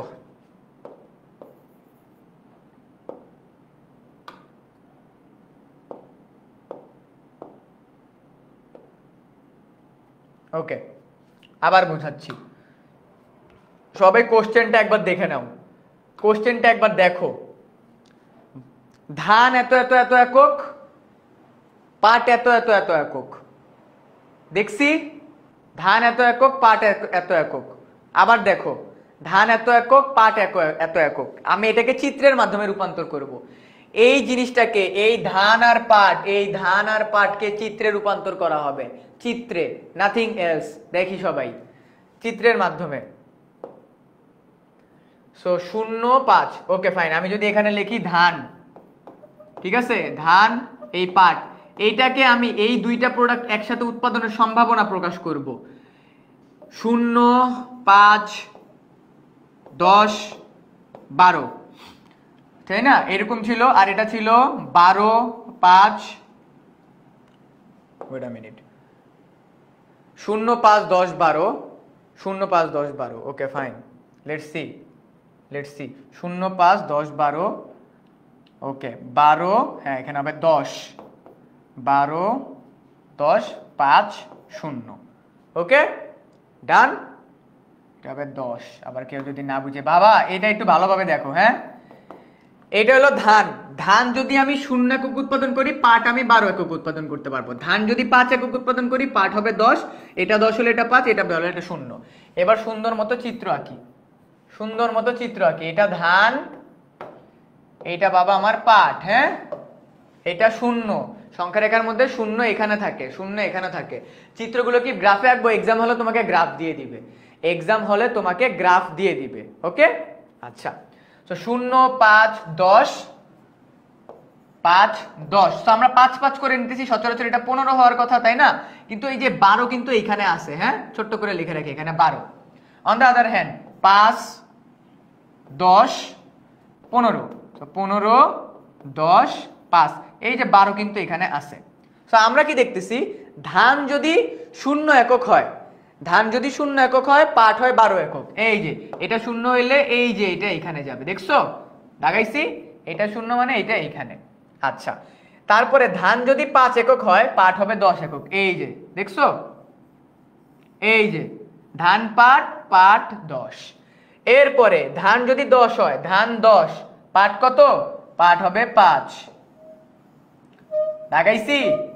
এইবার ধান যদি 12 হয়, এই যে ধান 12, পাট হবে 0, ওকে। এই যে এইখানে গোল হইছে, এইটা বিন্দু, এইটা বিন্দু, এইটা বিন্দু, এইটা বিন্দু। আমি কি করবো, এই বিন্দুগুলাকে মিলাই দিব। সো এইটা হইলো আমার এ বি সি ডি বিন্দু। এবার বুঝছি? বলো এবার বুঝছি? ক্লিয়ার হইছে? এন্ড এই যে এই বারটাকে বলা হয় পিপিসি বা উৎপাদন সম্ভাবনা রেখা, বা উৎপাদন সম্ভাবনা রেখা। বলো ক্লিয়ার হইছে? ওকে ফাইন, অল ক্লিয়ার সবাই বলছে এবার। এত বোঝানোর পরে ক্লিয়ার? ও আচ্ছা, ক্লিয়ার হইছে সবার? ওকে অল ক্লিয়ার ভাইয়া, ডান। এন্ড এইটা এইচএসসির একটা কোশ্চেন। সো তুমি মাত্র এইচএসসি তে উঠছো, তোমাকে এইচএসসির একটা কোশ্চেন সলভ করাই দিছি। Give thanks to me. তুমি মাত্র এইচএসসি তে উঠছো, আমি তোমাকে এইচএসসির কোশ্চেন সলভ করাইতেছি। ভাইরা ধন্যবাদ দাও। ওকে ডান। আচ্ছা, সো এইটা আমরা কমপ্লিট করে ফেললাম। এই যে চিত্রটা দেখতে এরকম হবে, যেটা অলরেডি আঁকছি। এই যে আরেকটা সৃজন, আচ্ছা তোমরা যেভাবে করে যেভাবে করে চিত্রটা আঁকবা সেইটা তোমার কি করতে হবে, এক্সাম হলে তো তোমাকে গ্রাফ পেপার দিয়ে দিবে, সো গ্রাফ পেপার দিয়ে দিলে তুমি কি করবা, ওই গ্রাফটা স্ট্যাপলার করার নিচে তুমি এক্সপ্লেইন করে দিবা যে লম্ব অক্ষ বরাবর পাট, ভূমি অক্ষ বরাবর ধান ধরে এটাকে এখানের সাথে মিলিয়ে নিজের মতো করে এক্সপ্লেইন করে দিলেই you will get full mark. Okay, ঠিক আছে। সো উৎপাদন সম্ভাবনা রেখার ব্যবহার কিভাবে আমরা ব্যবহার করি, সর্বোচ্চ উৎপাদনের মাত্রা বোঝাতে আমরা উৎপাদন সম্ভাবনা রেখাকে ব্যবহার করি। তারপর হলো অর্জনযোগ্য বিন্দু, এটা আমি একটু পরে বোঝাবো। দেখো এইটা মানে হলো আমার সর্বোচ্চ উৎপাদন রেখা, মানে আমার উৎপাদনের সর্বোচ্চ জায়গা হলো এইটা। এখন আমি যদি এই জায়গায় উৎপাদন করি তার মানে কি আমি আমার ক্যাপাসিটিকে কম ইউটিলাইজ করতেছি, তাই না? সিম্পল কথা, আমি এইখানে উৎপাদন করতে পারি, তার মানে কি মনে করো এইটা 2 প্লেট খাবার, আমি 2 প্লেট খাবার খাইতে পারি, আসলে পারি না। আমি মনে করো 2 প্লেট খাবার খাইতে পারি কিন্তু আমি খাচ্ছি হাফ প্লেট খাবার, তার মানে কি আমি আমার ক্যাপাসিটি থেকে কম খাবার খাইতেছি বা ক্যাপাসিটি থেকে কম উৎপাদন করতেছি। তার মানে এইখানে উৎপাদন করলে আমার কি হবে, আমার হবে ঘাটতি, আমার কি হবে, আমার লস হবে বা ঘাটতি হবে। আবার মনে করো এইটা 2 প্লেট খাবার, আমি খাইতেছি হাফ প্লেট, এখন আমাকে যদি 5 প্লেট খাবার দিতে দেয় ওটা আমার কি ক্যাপাসিটির বাইরে, তার মানে এটার কি, এটা হলো অর্জনযোগ্য, অর্জনযোগ্য। আমার জমি আছে এতটুকু, আমি কি পাশের বাসার আঙ্কেলের জমিতে বা আন্টির জমিতে যাই উৎপাদন করতে পারবো? পারবো না, তাই না? আমার ক্যাপাসিটি এতটুকু, আমি যদি এখানে করি তার মানে আমার ঘাটতি হবে, আমি যদি এইখানে করতে যাই এটা আমার অর্জনযোগ্য, তার মানে এটা আমি অর্জন করতে পারবো না, এটা আমি কি করতে পারবো না, অর্জন করতে পারবো না। Very simple. সো উৎপাদন সম্ভাবনা রেখার মাধ্যমে আমরা এই 3টা বিন্দু পাই, একটা হলো সর্বোচ্চ উৎপাদন রেখা, একটা হলো ঘাটতি বিন্দু, আর একটা হলো অর্জনযোগ্য বিন্দু। ঠিক আছে, ক্লিয়ার, ডান? ওকে ভাইয়া, এটা কি নোট করবো? ইয়েস, এটা মাস্ট নোট করব, এটা মাস্ট নোট করব, এটা মাস্ট নোট করব। হ্যাঁ, এটা মাস্ট নোট করব। এখনো কিন্তু আমরা ক্লাসের অনেক মজাদার টপিক পড়িই নাই, ঠিক আছে? এখনো মজাদার টপিক পড়িই নাই আমরা,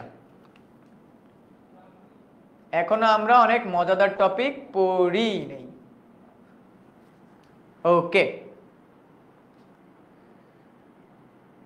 ডান, ঠিক আছে। ওকে, সো এরপরে বেকারত্ব বা পূর্ণ নিয়োগ নির্ধারণে, তার মানে কি একটা দেশের বেকার কতটুকু আছে এগুলো আমরা উৎপাদন সম্ভাবনা রেখার মাধ্যমে জানতে পারি, যেটা আমরা পরবর্তী সময়গুলোতে দেখব। এই যে একটু আগে যেটা দেখাইলাম যে এইটা আমার হলো সর্বোচ্চ উৎপাদনের জায়গা, যেখানে আমি প্রোডাকশন পসিবিলিটি বা উৎপাদন সম্ভাবনা রেখা, এইটা হলো আমার অর্জনযোগ্য, তার মানে এটা পাশের বাসার আঙ্কেলের জায়গা, তার মানে যেখানে যাই আমি উৎপাদন করতে পারবো না, অর্জনযোগ্য। আর এটা মনে হলো আমার ঘাটতি স্থান, ঘাটতি। ঠিক আছে, ইজি এক্সাম্পল আবার দেই, ঠিক আছে, আবার একটা এক্সাম্পল দেই। এই জায়গাটা মনে করো তোমার সর্বোচ্চ জায়গা, তার মানে তুমি খাওয়া দাওয়ার ক্ষেত্রে 2 প্লেট সর্বোচ্চ খাইতে পারো, প্রতিবার আম্মু বলবে তুমি 2 প্লেটই খাও তাহলে, তাই না? এই জায়গাটা হলো হাফ প্লেট খাওয়ার জায়গা, কারণ আম্মু এই জায়গাটাতে উৎপাদন করলে আম্মু বলবে কি তুই তো শুকায় যাবি, বেশি করে খা, তুই তো শুকায় যাবি। সো আম্মু সবসময় বলে এই এতটুকু পরিমাণ খাবার খাইতে, আমরা খাইতে চাই এতটুকু, এটা হলে আমাদের ঘাটতি হবে। অ্যান্ড মাঝে মাঝে আমাদের পাশে যখন মেহমান আসে সে বলে কি বাবা তুমি আমার খাবারটাও খাও, আন্টি বলে তুমি আমার খাবারটাও খাও। সো তখন হয় কি জানো, তখন অর্জনযোগ্য, তখন হয় আলটিমেটলি বমি করে দিই, তখন আলটিমেটলি কি হয়ে যায়, বমি হয়ে যায়। কারণ আমি এই জায়গাটাতে খাইতে পারি, মেনে পারি, হ্যাঁ পসিবল, এইটা ইম্পসিবল, এটা একদম ইম্পসিবল, এটা পসিবলই না। 2 প্লেট খাওয়া যায়, হাফ প্লেট খাওয়া যায়, 5 প্লেট অসম্ভব ব্যাপার। সো ইকোনমিক্সের ক্ষেত্রে এই জিনিসটা সেম, এটা হলো উৎপাদনের সর্বোচ্চ জায়গা, যেখানে আমরা উৎপাদন করলে সর্বোচ্চ প্রফিট পাবো, এখানে করলে আমাদের লস হবে, এইখানে করাটা অসম্ভব কারণ এটা আমার জায়গা না। ঠিক আছে, আচ্ছা ভাই আমি শুধু ইকোনমিক্স কোর্স কিনতে পারবো? কল 16910, মুক্তাদির 16910 তে কল দাও, তোমার এইচএসসি এসএসসি রেজাল্ট অনুযায়ী তোমাকে কোর্সের ডিসকাউন্ট দিয়ে দেওয়া হবে। বুঝতে পারছি, ডান। ওকে, সো এরপরে হলো দেশের অর্থনৈতিক অবস্থা জানতে আমরা উৎপাদন সম্ভাবনা রেখাকে ব্যবহার করি। সো উৎপাদন সম্ভাবনা রেখা যদি আমরা উৎপাদন করি তখন এই জায়গা থেকে এই জায়গায় যেতে পারি, আবার এই জায়গায়ও যেতে পারি। সো আমাদের যদি যখন এটা কেন হয়, মনে করো কোনো একজন ধনী ব্যক্তি, হ্যাঁ ধনী ব্যক্তি, সে আগে এতটুকু জমি ছিল, আগে তার জমির পরিমাণ ছিল এতটুকু, সে পাশের জমিটাও দখল করছে, পাশের জমিটাও দখল করছে, তখন তার উৎপাদন সম্ভাবনা রেখা বাড়তে থাকবে। ঠিক আছে, ডান। সো উৎপাদন সম্ভাবনা রেখার ব্যবহার অলরেডি আমরা চিত্রের মাধ্যমে দেখে ফেলছি। ওকে, সো এরকম একটা কোশ্চেন আসতে পারে যে বাংলাদেশে পাট একক এত হয়, ধান এত একক হয়। তারপর হলো এইটা, আচ্ছা এই জায়গাটা হলো তোমরা আমাদের অনলাইন ব্যাচে আসলে বুঝতে পারবা। এটা হলো মনে করো বাংলাদেশ মনে করো পাটের দিক দিয়ে অনেক মানে কি বলবো এনরিচড, তাই বাংলাদেশে পাট ভালো উৎপাদন হয়, তাই বাংলাদেশের ক্ষেত্রে পাটের কার্ভটা বেশি হবে। অন্যদিকে ইন্ডিয়াতে গম উৎপাদন হয়, ইন্ডিয়াতে গমের উৎপাদন ভালো হবে। সো এইটা বা উৎপাদন সম্ভাবনা রেখার মাধ্যমে আমরা আরো একটা জিনিস জানতে পারি যে কোন দেশ কোন দ্রব্য উৎপাদনে দক্ষ। ঠিক আছে, কোন দেশ কোন দ্রব্য উৎপাদনে দক্ষ, এটা আমরা উৎপাদন সম্ভাবনা রেখার মাধ্যমে জানতে পারি। সো এটাও খাতায় লিখে রাখো যে কোন দেশ কোন দ্রব্য উৎপাদনে দক্ষ, সেটাও আমরা জানতে পারি উৎপাদন সম্ভাবনা রেখার মাধ্যমে। খাতায় লিখে ফেলো, কোন দেশ কোন দ্রব্য উৎপাদনে দক্ষ, এটাও আমরা জানতে পারি উৎপাদন সম্ভাবনা রেখার মাধ্যমে। লিখছি সবাই? দেখো এটার এক্সাম্পল এখানে দিয়ে দিছি। দুইটা দেশের কাছে সেম অ্যামাউন্টের টাকা আছে, বাংলাদেশ পাট উৎপাদনে দক্ষ, অন্যদিকে তোমার ভারত গম উৎপাদনে দক্ষ, কারণ অনেক কিছু ভ্যারাইটিস আছে এখানে। সো এটা আমরা উৎপাদন সম্ভাবনা রেখার মাধ্যমে জানতে পারি যে কোন দেশ কোন দ্রব্য উৎপাদনে দক্ষ। ঠিক আছে, ডান। সো এই যে সিমিলারলি দেখো এখানে পাট বেশি উৎপাদন হয়েছে, বাংলাদেশে গম কম উৎপাদন হয়েছে, আবার ইন্ডিয়াতে ধান কম উৎপাদন হয়েছে, আবার গম বেশি উৎপাদন হয়েছে। সো বাংলাদেশ পাটের দিক দিয়ে উন্নত আর ইন্ডিয়া হলো গমের দিক দিয়ে উন্নত। ঠিক আছে, ডান। সো সুযোগ ব্যয় অলরেডি এটা আমরা দেখছি। সুযোগ ব্যয় বলতে কি বোঝায়? এই যে আমরা উৎপাদন সম্ভাবনা রেখাতে আমরা কি করলাম, দুইটা দ্রব্য উৎপাদন করতে গেলাম, তাই না? দেখো সুযোগ ব্যয়টা একটু শুনো, অনেক মজাদার একটা টার্ম। দুইটা দ্রব্য উৎপাদন করতে গিয়ে যখনই আমরা ধানের উৎপাদন বাড়াই তখন আমাদের গমের উৎপাদন একটু কমাইতে হয়, অথবা আমরা যখন গমের উৎপাদন বাড়াই তখন আমাদের ধানের উৎপাদন একটু কমাইতে হয়। তার মানে দুইটা দ্রব্য উৎপাদন করতে গেলে একটা দ্রব্য উৎপাদন বাড়াইলে আরেকটা দ্রব্যের উৎপাদন আমাদেরকে কমাই দিতে হয়। এই যে আমি যতটুকু ছেড়ে দিচ্ছি সেটাকে আমরা বলবো সুযোগ ব্যয়। এখন সুযোগ ব্যয়ের ডেফিনেশন যদি আমি দেই, দুটি দ্রব্য উৎপাদনের মধ্যে একটি দ্রব্য উৎপাদন করলে আরেকটি দ্রব্যের উৎপাদন যতটুকু ছেড়ে দিতে হবে বা যতটুকু বাদ দিতে হবে তাকে আমরা বলবো সুযোগ ব্যয়। ঠিক আছে, তাকে আমরা বলবো কি, সুযোগ ব্যয়। যেমনটা আমরা এখানে দেখতেছি, কোথায় দেখতেছি, এই যে দেখো এখানে দেখতেছি, এইখানে আমি পাটের উৎপাদন কি করলাম, পাটের উৎপাদন 10 একক থেকে 5 এককে নামাইলাম, কারণ আমি ধানের উৎপাদন বাড়াইতে চাই। এই যে আমি পাটের উৎপাদন 5 একক কমাইলাম, ধানের উৎপাদন 5 একক বাড়াইতে, এই 5 একককে আমার বলবো সুযোগ ব্যয়। এটাকে আমরা কি বলবো, সুযোগ ব্যয়। তার মানে এগেইন বলতেছি, মনে করো আমি 5 একক ধান উৎপাদন করতেছি, 10 একক পাট উৎপাদন করতেছি। এবার আমি ধান 10 একক উৎপাদন করলাম, পাট 5 একক করলাম। এই যে আমি বাড়াইলাম কমাইলাম, ধানের প্রথম উৎপাদন থেকে ধানের দ্বিতীয় উৎপাদন যতটুকু কমলো এটা হলো ধানের সুযোগ ব্যয়, পাটের যতটুকু উৎপাদন থেকে যতটুকু কমলো এটা হলো পাটের সুযোগ ব্যয়। ক্লিয়ার? তার মানে দুইটা দ্রব্য উৎপাদনের ক্ষেত্রে যেই দ্রব্যের উৎপাদন আমি একটা বাড়াইলাম আরেকটা কমাইলাম, এই দুইটার মধ্যে পার্থক্যকে আমরা বলবো সুযোগ ব্যয়, ফাইন্যান্সের সুযোগ ব্যয়। ইয়াপ, তাদের ফাইন্যান্স ছিল তারা এটা জানো। দুটি দ্রব্য উৎপাদনের সম্ভাবনার মধ্যে থেকে একটি দ্রব্য উৎপাদন করলে বা একটি দ্রব্য গ্রহণ করলে আরেকটি দ্রব্য ছেড়ে দিতে হয়, এটাকে আমরা বলবো সুযোগ ব্যয়। ক্লিয়ার? আন্ডারস্টুড? Thank you. আচ্ছা, সো অপরচুনিটি কস্ট কি, এটা এক্সামে আসবে, ডেফিনেটলি এটা আসবে। সো সুযোগ ব্যয়ের সম্ভব কি, মানুষের অভাবে অসীম, এন্ড তোমরা সবাই নিজের মতো করে সুযোগ ব্যয়টা লিখে ফেলবা। সুযোগ ব্যয়ের দিক থেকে বিকল্প, এই যে সিমিলারলি সুযোগ ব্যয়ের দিক থেকে এই যে দেখছো এখান থেকে এইটাই গেছে 5 একক, এই যে এখান থেকে এটাই গেছে 5 একক কমছে, আবার এখান থেকে এটাই গেছে 5 একক কমছে, দেখছো? সো এটাকে আমরা বলবো সুযোগ ব্যয়। এই যে সুযোগ ব্যয়ের চিত্র, উৎপাদন সম্ভাবনার রেখার চিত্র কাইন্ড অফ সেম। ইয়াপ, অর্থনৈতিক সমস্যা, এই অর্থনৈতিক ব্যবস্থা, এইবার আমরা দেখব অর্থনৈতিক ব্যবস্থা কি। সো আমাদের কান্ট্রিতে বা আমাদের ওয়ার্ল্ডে 4 ধরনের অর্থনৈতিক ব্যবস্থা আছে: ধনতান্ত্রিক অর্থ ব্যবস্থা, সমাজতান্ত্রিক অর্থ ব্যবস্থা, মিশ্র অর্থ ব্যবস্থা, ইসলামী অর্থ ব্যবস্থা। 4 ধরনের অর্থ ব্যবস্থা আছে। আমরা এত কিছু জানলাম, এবার আমরা ওয়ার্ল্ডের অর্থ ব্যবস্থাগুলো নিয়ে একটা একটা করে জানবো উইথ দ্য এক্সাম্পলস। ধনতান্ত্রিক অর্থ ব্যবস্থা, যে অর্থ ব্যবস্থায় সরকার কি করে, যে অর্থ ব্যবস্থায় ভোক্তা কি, কখন, কতটুকু উৎপাদন করবে সে সম্পর্কে স্বাধীনতা থাকে, তাকে আমরা ধনতান্ত্রিক অর্থ ব্যবস্থা বলে থাকি। তার মানে সরকারের কোনো ইনভলভমেন্ট নাই। ধনতান্ত্রিক অর্থ ব্যবস্থা হলো এমন একটা অর্থ ব্যবস্থা যেখানে তুমি যা ইচ্ছা তাই করতে পারো, যতটুকু ইচ্ছা ততটুকু উৎপাদন করতে পারো, যতটুকু ইচ্ছা ততটুকু বিনিয়োগ করতে পারো, যতটুকু ইচ্ছা ততটুকু না কিছু করে বসে থাকতে পারো। তার মানে উৎপাদন সম্ভাবনা রেখা আমরা ধনতান্ত্রিক অর্থব্যবস্থা বলতে আমরা বাবা মার সেই সন্তানকে বুঝি যাকে বাবা মা ছাইরা দিছে।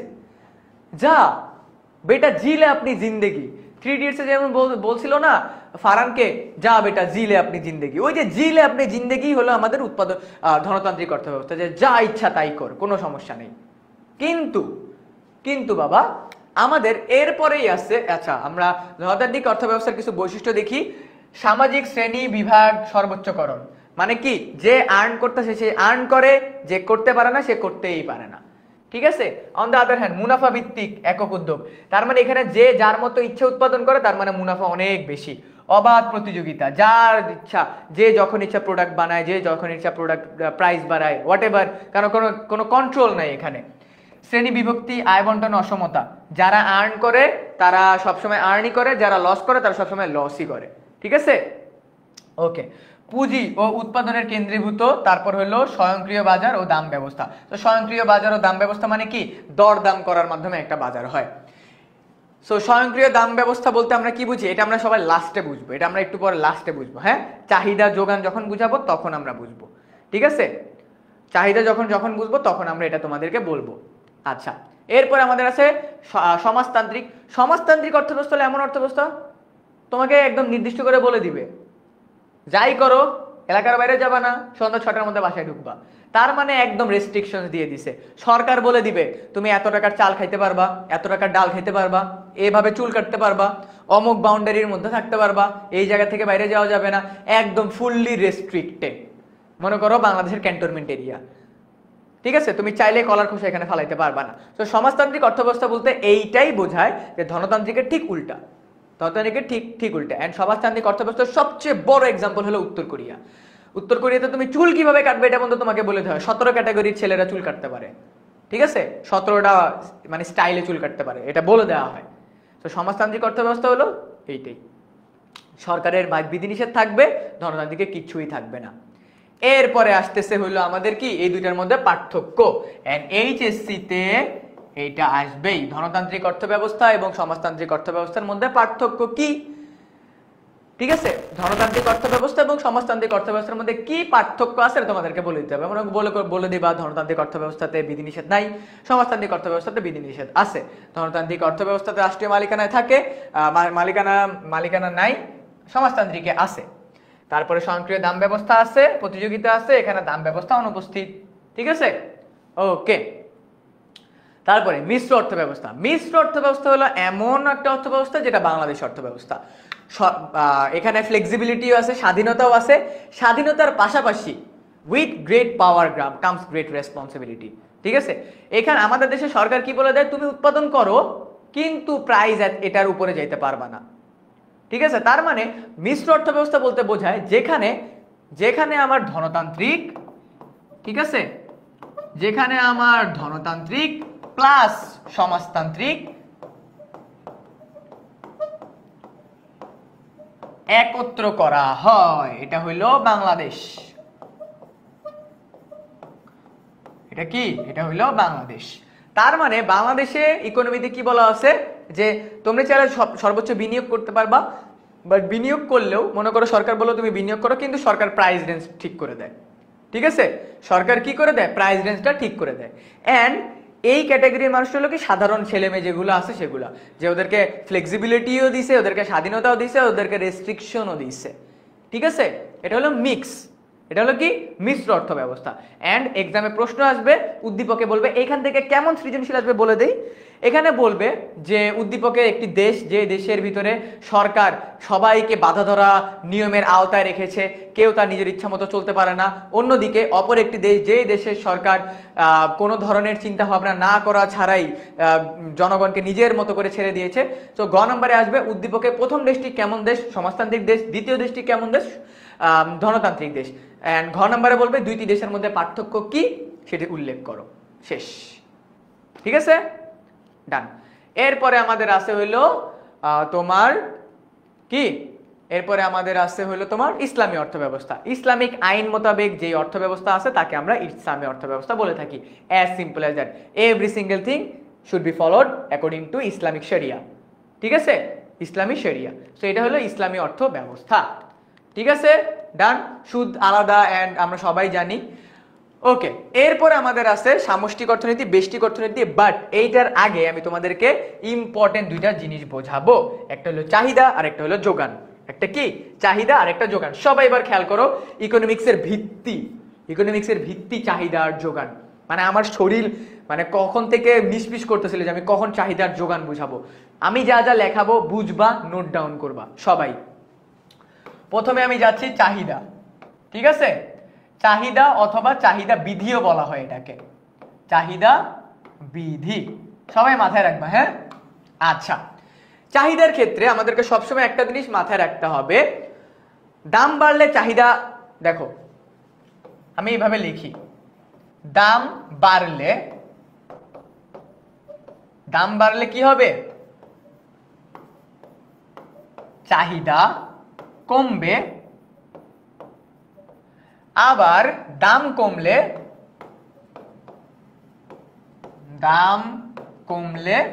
চাহিদা বাড়বে, ভেরি সিম্পল। এটাকে বলা হয় চাহিদা বিধি। আমরা একটা জিনিস, নর্মাল জিনিস দেখি, যেমন মনে করো যদি কোনো আইসক্রিমের দাম, মনে করো তোমার আইসক্রিম খাইতে ইচ্ছা করছে, আইসক্রিমের দাম যদি 5 টাকা হয় তুমি খাবা 10টা আইসক্রিম। আবার আইসক্রিমের দাম যদি 10 টাকা হয় তুমি খাবা 5টা আইসক্রিম। কারণ কি? এখানে দাম কম তাই চাহিদা বেশি, এখানে দাম বেশি তাই চাহিদা কম। Very simple. একটা প্রোডাক্টের দাম যদি বেশি থাকে আমি প্রোডাক্টটা কম কিনবো, যে প্রোডাক্টের দামটা বেশি কম থাকবে সেই প্রোডাক্টটা আমি বেশি কিনবো। দাম বাড়লে চাহিদা কমবে, দাম কমলে চাহিদা বাড়বে। এইটাই হলো চাহিদা বিধি। এটাই কি? চাহিদা বিধি। এন্ড মনে রাখবা, চাহিদা বিধি সবসময় নিম্নগামী। চাহিদা বিধি সবসময় নিম্নগামী। কারণ কি? দাম ও চাহিদার মধ্যে বিপরীতমুখী সম্পর্ক। একটা বাড়লে আরেকটা কমবে, আরেকটা কমলে আরেকটা বাড়বে। এটা বুঝতে পারছো? এটা ক্লিয়ার? দাম কমলে চাহিদা বাড়বে, দাম বাড়লে চাহিদা কমবে। বুঝতে পারছি? দেখো আমি তোমাকে বলি, দেখো মনে করো স্বর্ণের দাম বাড়লো, স্বর্ণের চাহিদা কমে যাবে। স্বর্ণের দাম কমলো, হুর করে স্বর্ণের চাহিদা বেড়ে যাবে। বিলিভ করো, যদি স্বর্ণের দাম কমে যায়, কালকে যদি শুনে স্বর্ণের দাম কমে গেছে, দেখবা মানুষ স্বর্ণের দোকানে যা লাইন দিবে। একবার যদি বলে 1 লাখ টাকা নেমে গেছে, দেখবা মানুষ আগামী 20 বছরের জন্য স্বর্ণ কিনে রেখে দিছে। কারণ কি? দাম কমলে চাহিদা বাড়বে, দাম বাড়লে চাহিদা কমবে। Very simple. ওকে, এসএসসিতে পড়ছে এগুলা। এইবার কথা হইল, ঠিক আছে, চাহিদা রেখা দেখতে কিরকম? চাহিদা রেখা দেখতে এরকম। চাহিদা রেখা দেখতে কি? এই যে এরকম। কেন? চলো আমরা এবার দেখি চাহিদা রেখা দেখতে কেন এরকম। সো এবার মনে করো আমরা একটা উদাহরণ দেখি। হ্যাঁ, আমরা উদাহরণ দেখি। দাম বাড়তেছে, মনে করো 1 টাকা ছিল, 2 টাকা ছিল, 3, 4, 5 টাকা। এটা হলো আমাদের দাম, কোন প্রোডাক্টের দাম ছিল। হ্যাঁ, আর এটা হলো আমাদের চাহিদা। ঠিক আছে, এটা আমাদের কি? চাহিদা। যে প্রোডাক্টের 1 টাকা দাম সেটার ডিমান্ড অনেক বেশি। ঠিক আছে, 20, এটার দাম বাড়ছে 15-তে নেমে আসছে। এটার দাম বাড়ছে, এটা 10-এ নেমে আসছে। এটার দাম বাড়ছে 5-এ নেমে আসছে, এটা 0 হয়ে গেছে। কোন একটা প্রোডাক্টের দাম 1 টাকা, তখন চাহিদা সর্বোচ্চ, দাম 2 টাকা, চাহিদা কমছে, দাম 3 টাকা, চাহিদা কমছে 4 টাকা, চাহিদা কমছে 5 টাকা, চাহিদা 0 হয়ে গেছে। এই জিনিসটাকে আমরা চিত্রের মাধ্যমে আঁকবো এখন। ঠিক আছে, এটাকে আমরা কি করব? এখানে আমি দিব 0, এইটাকে আমি দিব হলো চাহিদা, এটাকে আমি দিব দাম। ঠিক আছে, 0, 1, 2, 3, 4, 5, 1, 2, 3, 4, 5, 5, 10, 15, 20, 5, 10, 15, 20। তো দেখো, যখন প্রোডাক্টের দাম 1 টাকা তখন প্রোডাক্টের চাহিদা কত? 20 একক। এই যে দেখছো, 1 টাকা হইলে সবচেয়ে বেশি চাহিদা। কারণ কি? দাম কম, সবাই ধুমায় প্রোডাক্ট কিনতেছে। প্রোডাক্টের দাম যখন 2 টাকা, 2 টাকা হইলে চাহিদা কমে গেছে, প্রোডাক্টের দাম যখন 3 টাকা, চাহিদা আরো কমে গেছে। চাহিদা কি? আরো কমে গেছে। প্রোডাক্টের দাম যখন 4 টাকা, তখন একদম নায়ের পথে। প্রোডাক্টের দাম যখন 5 টাকা, তখন চাহিদা 0। এই যে দেখছো, এই যে বিন্দুগুলা, এই বিন্দুগুলা কিন্তু আমাদের এই যে চাহিদা রেখা সবসময় কি হয়? নিম্নগামী হয়। চাহিদা রেখা সবসময় কি হয়? নিম্নগামী। কারণ কি? দাম ও চাহিদার মধ্যে বিপরীতমুখী সম্পর্ক। দাম ও চাহিদা বিপরীতমুখী। কি মুখী? বিপরীতমুখী।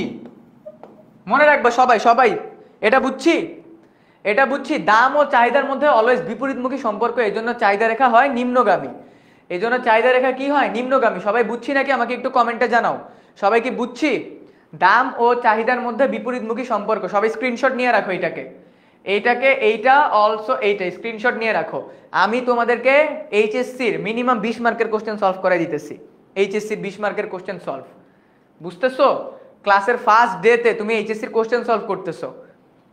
দেখো চাহিদা বিধি, এই এতটুকু, দাম বাড়লে চাহিদা কমবে, দাম কমলে চাহিদা বাড়বে, এটাকে বলা হয় চাহিদা বিধি। চাহিদা রেখা হয় বিপরীতমুখী বা নিম্নগামী। কেন হয় চাহিদা রেখা নিম্নগামী? হ্যাঁ, চাহিদা রেখা নিম্নগামী হওয়ার কারণে দাম ও চাহিদার মধ্যে বিপরীতমুখী সম্পর্ক।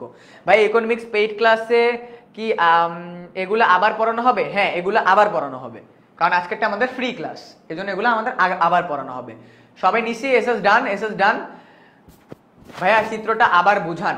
আচ্ছা দেখো, একটা প্রোডাক্টের দাম 1 টাকা, সেটা চাহিদা 20 একক। একটা প্রোডাক্টের দাম 2 টাকা, সেটা চাহিদা 5। মনে করো একটা আইসক্রিম, ঠিক আছে, একটা আইসক্রিমের দাম যদি 1 টাকা হয়, আমি 20টা আইসক্রিম কিনবো। আইসক্রিমের দাম 2 টাকা হইলে আমার কাছে টাকা কম, এই জন্য আমার কি চাহিদা কমতেছে। আমার কাছে আইসক্রিমের দাম যদি 3 টাকা হয়, আমি 10টা আইসক্রিম কিনবো। যদি 4টা হয় তাহলে 5টা কিনবো। যদি আইসক্রিমের দাম 5 টাকা হয়ে যায়, আমার কাছে আর টাকাই নেই, আমি আইসক্রিমে কিনবোই না, ঠিক আছে, আমি আইসক্রিম কিনবোই না। সো আইসক্রিমের দাম যদি বাড়ে, আইসক্রিমের চাহিদা আস্তে আস্তে কমতে থাকে। সিমিলারলি সকল প্রোডাক্টের ক্ষেত্রে, ঠিক আছে, সকল প্রোডাক্টের ক্ষেত্রে। দেখো বাবা, আমার দাম যদি বাড়ে, আমার চাহিদা কমে যাবে। আমার দাম বাড়তেছে না, 1 2 3 4 5, আমার কোন একটা প্রোডাক্টের দাম বাড়তেছে, ওই প্রোডাক্টের চাহিদা কমবেই, কারণ আমার কাছে টাকা কম। এতক্ষণ ধরে কি বুঝাইলাম? আমার কাছে টাকা কম। যেহেতু আমার কাছে টাকা কম, মানুষের কাছে টাকা লিমিটেড, ঠিক আছে, মানুষের কাছে টাকা লিমিটেড। এই যে দাম বাড়লে চাহিদা 0 হয়ে যাবে। এই যে আমার দাম একটা করে বাড়তেছে, চাহিদা আস্তে আস্তে কমতেছে। ডান? সবাই বুঝছি? ভাই একটা জিনিস মাথায় রাখো, দাম প্লাস হইলে চাহিদা মাইনাস হয়, ঠিক আছে। আমি আবার লিখি, এটা মনে রাখবা, চাহিদা বিধি। হ্যাঁ, চাহিদা বিধি, এটা সবাই ব্রেন একদম, হ্যাঁ, সারা জীবন কাজে দিবে। তোমার দাম প্লাস, তার মানে দাম বাড়লে, হ্যাঁ, দাম বাড়লে চাহিদা মাইনাস হবে, ঠিক আছে। অন্যদিকে দাম যদি কমে, মানে মাইনাস হয়, তাহলে চাহিদা প্লাস হবে, এইটাকে বলা হয় চাহিদা বিধি। এটা হলো ফার্স্ট চ্যাপ্টার। এন্ড চাহিদা রেখা সবসময় কি হয়? ডান দিকে নিম্নগামী হয়। ক্লিয়ার? চাহিদা রেখার ব্যতিক্রম বলেন। চাহিদা রেখার ব্যতিক্রম আরো পরবর্তী অ্যাডভান্স লেভেলের। আজকে আমাদের যেহেতু বেসিক ক্লাস, আমরা অ্যাডভান্স লেভেল আজকে যাব না। এন্ড অলসো আমাদের অনলাইন বেসের ভিতরে কিন্তু আমরা আরো বেশি ডেপথে পড়াবো, আরো বেশি ডিটেইলসে পড়াবো। এন্ড এই চ্যাপ্টারগুলো থেকে এইচএসসি পরীক্ষায় প্রতিটা টপিক থেকে কেমন প্রশ্ন আছে সেগুলোকে আমরা একটা করে সলভ করাবো আমাদের অনলাইন ব্যাচে। আমাদের অনলাইন ব্যাচে যুক্ত হতে হলে এখনই কল করো 16910 এই নম্বরে, অথবা এই লাইভ ক্লাসের কমেন্ট সেকশনে আমাদের অনলাইন ব্যাচের লিংক দেওয়া আছে, ঠিক আছে, এখনই জয়েন করে ফেলো। ওকে, এরপরে আমরা দেখবো হলো যোগান বিধি। আমরা চাহিদা বিধি দেখছি, এবার আমরা কি দেখবো? যোগান বিধি দেখবো। আমরা দেখবো হইলো যোগান বিধি। হ্যাঁ, যোগান মানে হইলো কি? যোগান মানে হইলো ওই প্রোডাক্টটা মার্কেটে আছে নাকি নাই, ঠিক আছে। যোগান বিধি, চাহিদা আমরা জনগণের দৃষ্টিকোণ থেকে চিন্তা করব, কিন্তু যোগান সবসময় ব্যবসায়ী দৃষ্টিকোণ থেকে চিন্তা করা হবে, ঠিক আছে, ব্যবসায়ীর দৃষ্টিকোণ থেকে, ঠিক আছে।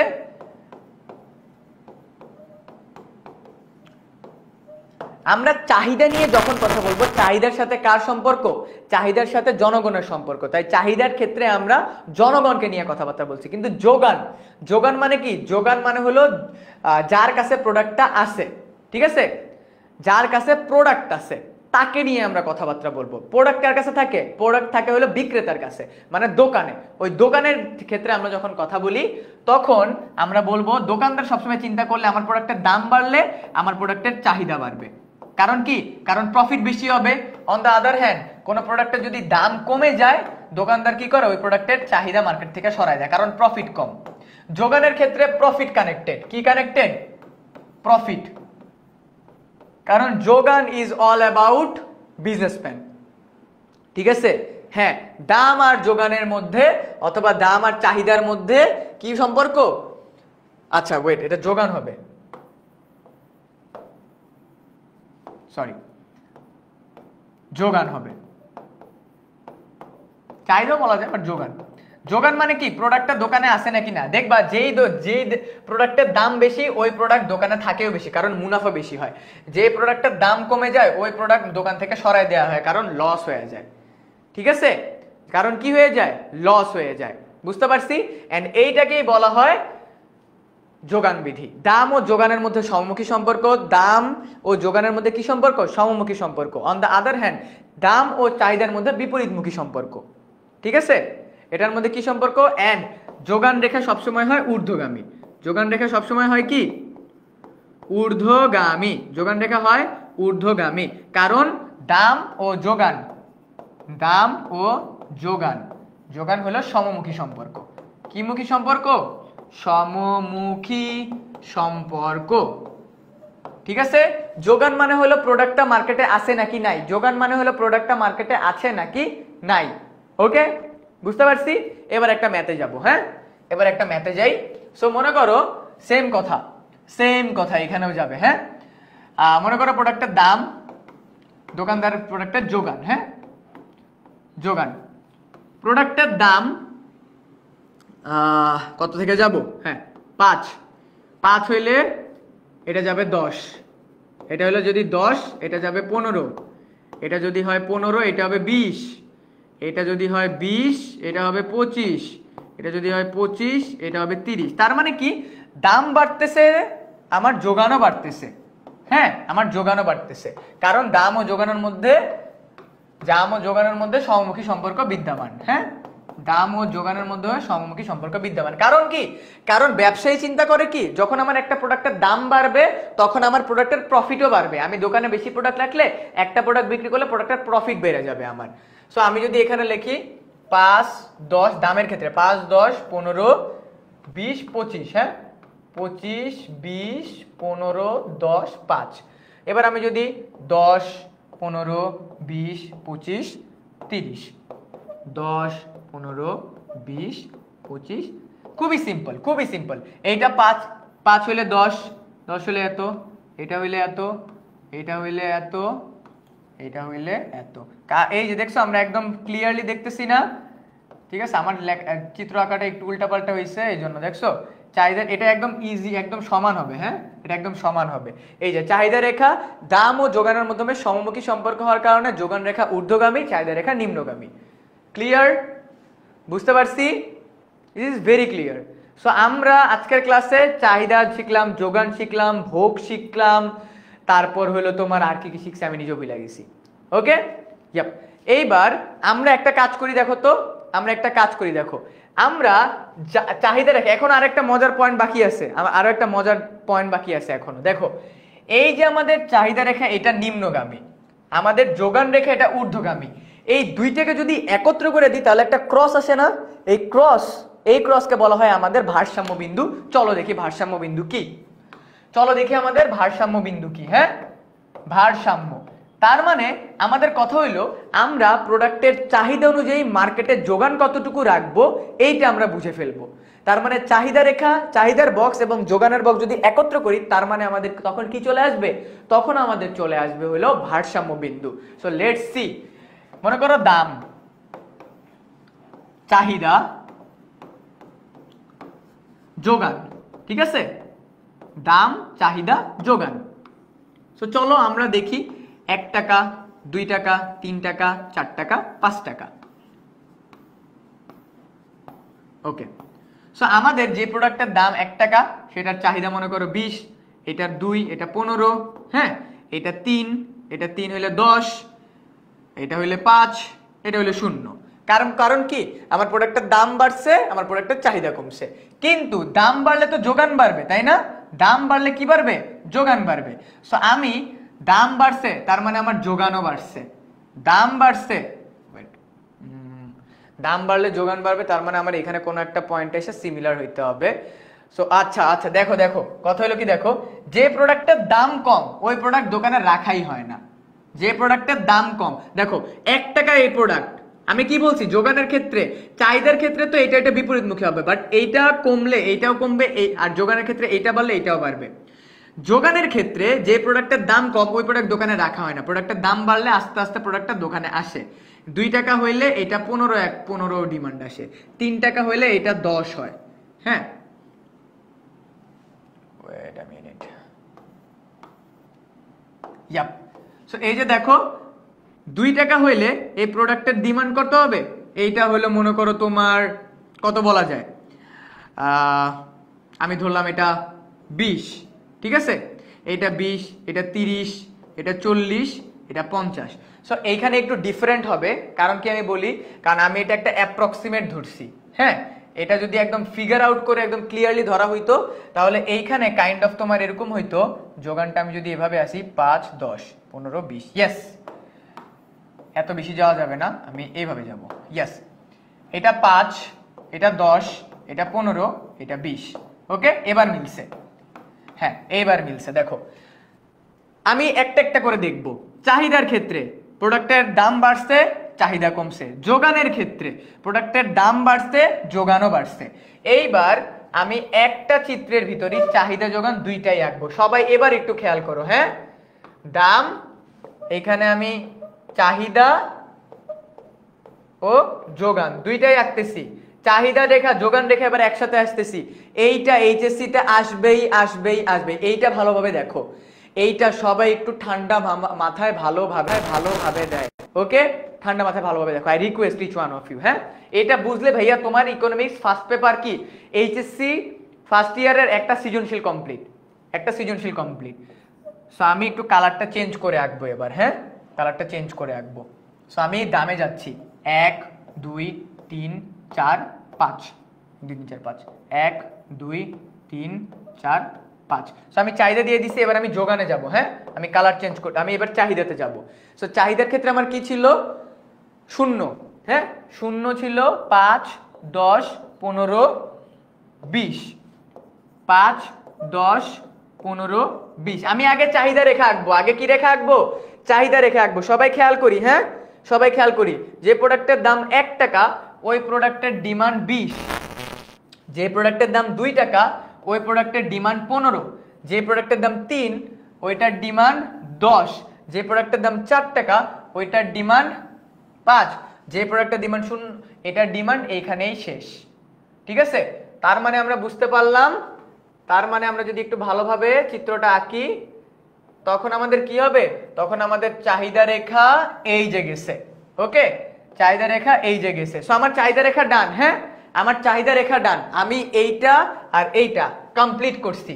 এবার আমি যাব আমাদের যোগান রেখায়, এবার আমি যাব আমাদের যোগান রেখায়। আমি কি জানি দাম আর যোগানের মধ্যে সহমুখী সম্পর্ক, যোগান অলরেডি এখানে দেয়া আছে, একটা প্রোডাক্টের দাম যদি একটা, এই যে দেখছো এটা 0 হয়ে গেছে, যোগান আমার দাম 1 টাকা যোগান হবে 0, এটা কিন্তু চাহিদা আর যোগান একসাথে করতেছি, এখানে অবলিক দেয়া আছে, এই যে চাহিদা আর এই যে যোগান, আমি কিন্তু যোগান দিয়ে রাখছি, হ্যাঁ চাহিদা আর যোগান দিয়ে রাখছি। সো দেখো আমার প্রোডাক্টের দাম 1 টাকা, আমার যোগান 0, কারণ আমার দোকানে প্রোডাক্টই নাই, প্রোডাক্টের দাম বাড়ছে, 2 টাকা হইছে 5 টাকা, এই যে 2 হইলে 5, 2 হইলে কত 5, 3 হইলে কত, 3 হইলে 10, এই যে 3, 10, দেখছো দেখছো মিলে গেছে, 3 হইলে 10, এই জায়গাটাতে মিলে গেছে আমার, চাহিদা যোগান এখানে সেম হইছে, 3 হইলে 10, দেখো আমি কিন্তু কালার ডিফারেন্ট করে রাখতেছি, 4 হলে 15, এই যে 4 হলে 15, এই যে দেখছো 4 হলে 15, এই যে যোগান রেখা, এইটা হলো আমার চাহিদা রেখা, এটা হলো আমার যোগান রেখা। এরপরে হলো আমার 5 হলে 20, 5 হলে কত, এই যে 5, এই যে আমার কত 20, খেয়াল করো সবাই একটু খেয়াল করো, এইটা বুঝলে ভাইয়া তোমার পুরো চ্যাপ্টার শেষ। এটা 5 হলে এটা 20, আমি যদি একটু চাহিদা রেখার যোগান রেখার নামটা দিয়ে দেই, এই যে সবুজ কালার এটা হবে চাহিদা রেখা, চাহিদা রেখা, ওকে। এইবার আমি যদি দেখো এই যে দেখছো এই জায়গাটাতে আমার মিলে গেছে, এই জায়গাটাতে আমার মিলে গেছে। এবার আমি এটাকে উঠাই দিব, আমার মনে হয় একটু এদিক ওদিক হয়েছে। এইবার আমি এটাকে উঠাই দিব, এই যে ডান, দেখছো এই যে ডান, এই যে এই জায়গাটা মিলছে না, এটাকে আমি বলবো ভারসাম্য বিন্দু। এটাকে আমি বলবো কি? ভারসাম্য বিন্দু। তার মানে যেই জায়গাটাতে চাহিদা আর যোগান সমান হয়, এটা হলো আমার যোগান রেখা। এটা হলো আমার যোগান রেখা। যেই জায়গাটাতে চাহিদা এবং যোগান সমান হয়, একটা কোম্পানি বা একটা বিজনেস যদি সেই জায়গাটা হলো এই যে এই জায়গাটাতে যদি ব্যবসা করে, তাহলে তার ভারসাম্য বিন্দু হবে, তার মানে তার প্রফিট হবে। এর নিচে যদি করে তাহলে তার ঘাটতি হবে, ঠিক আছে? এটার নিচে যদি করে তাহলে হবে ঘাটতি, ঠিক আছে? ঘাটতি। আর এটার উপরে যদি বিনিয়োগ করে তাহলে হবে কি? উদ্ধৃত। উদ্ধৃত। তার মানে এইখানে হলো বাকি থেকে যাবে, আর এইখানে হইলে প্রোডাক্ট মানে মার্কেটে আসেই নাই। এই জিনিসটা যে বুঝতে পারছে তার কি? তার হলো পুরাটা ডান। আমি কিচ্ছু করি নাই, আমি চাহিদা রেখা বুঝছি, আমি যোগান রেখা বুঝছি, দুইটাকে একত্র করছি। খেয়াল করো, আরো একবার খেয়াল করি, এটা আমাদের আজকে লাস্ট টপিক। হ্যাঁ, যখন চাহিদা রেখা আঁকতেছি তখন এটা ভুলে যাও। দাম 1 টাকা, দেখো চাহিদার ক্ষেত্রে যখন আমার প্রোডাক্টের দাম 1 টাকা, তখন আমার কি 20। খেয়াল করো, হ্যাঁ, চাহিদার ক্ষেত্রে এই যে তুমি এতটুকু দেখো, ফার্স্টে এতটুকু দেখো, এতটুকু দেখো, আমার প্রোডাক্টের দাম 1 টাকা, আমার চাহিদা হলো 20, 1 20 মিলাইছি, 2 হইলে 15 টাকা, 2 দিছি 15 টাকা, ওকে। 3, আমার প্রোডাক্টের দাম যখন 3 টাকা, যখন 3 টাকা তখন আমার 10 একক, এই যে আমার এইখানে, ঠিক আছে? দেখছো মিলতেছে? 4 টাকা হইলে আমার প্রোডাক্টের ডিমান্ড 5, আর 5 টাকা হইলে আমার প্রোডাক্টের কোনো ডিমান্ডই নাই। এই যে আমি আঁকলাম চাহিদা রেখা, সবুজ কালার দিয়ে যেটা আঁকছি এটা হলো আমার চাহিদা রেখা। এইবার আমি কি করব? আমি গোলাপি কালার দিয়ে যেটা আঁকছি, দেখো আমি চাহিদা রেখার এটা পুরোটা ভুলে গেছি, চাহিদা রেখাটা আমি ডান করে ফেলছি। একই চিত্রের ভিতরে আমি এবার যোগান আঁকবো। আমি জানি দাম আর যোগানের মধ্যে সমমুখী সম্পর্ক, দাম আর যোগানের মধ্যে সমমুখী সম্পর্ক। যখন আমার প্রোডাক্টের দাম 1 টাকা, তখন আমার মার্কেটে প্রোডাক্টের কোনো ডিমান্ড নেই, কারণ প্রফিট নেই। যখন প্রোডাক্টের দাম 2 টাকা, তখন আমার প্রোডাক্টের ডিমান্ড 5। এই যে দেখো 2 হইলে 5 একক, ঠিক আছে? 2 হইলে 5, এটা যখন 2 এটা তখন 5, এই যে 2 এই যে 5। এবার এটা যখন 3, দাম যখন 3 যোগান তখন 10, দাম 3 যোগান 10। এই যে দেখছো এই জায়গাটাতে দাম আর চাহিদা একত্র হইছে। যখন প্রোডাক্টের দাম 4 টাকা, তখন প্রোডাক্টের ডিমান্ড 15 টাকা, এই যে 4 এই যে 15।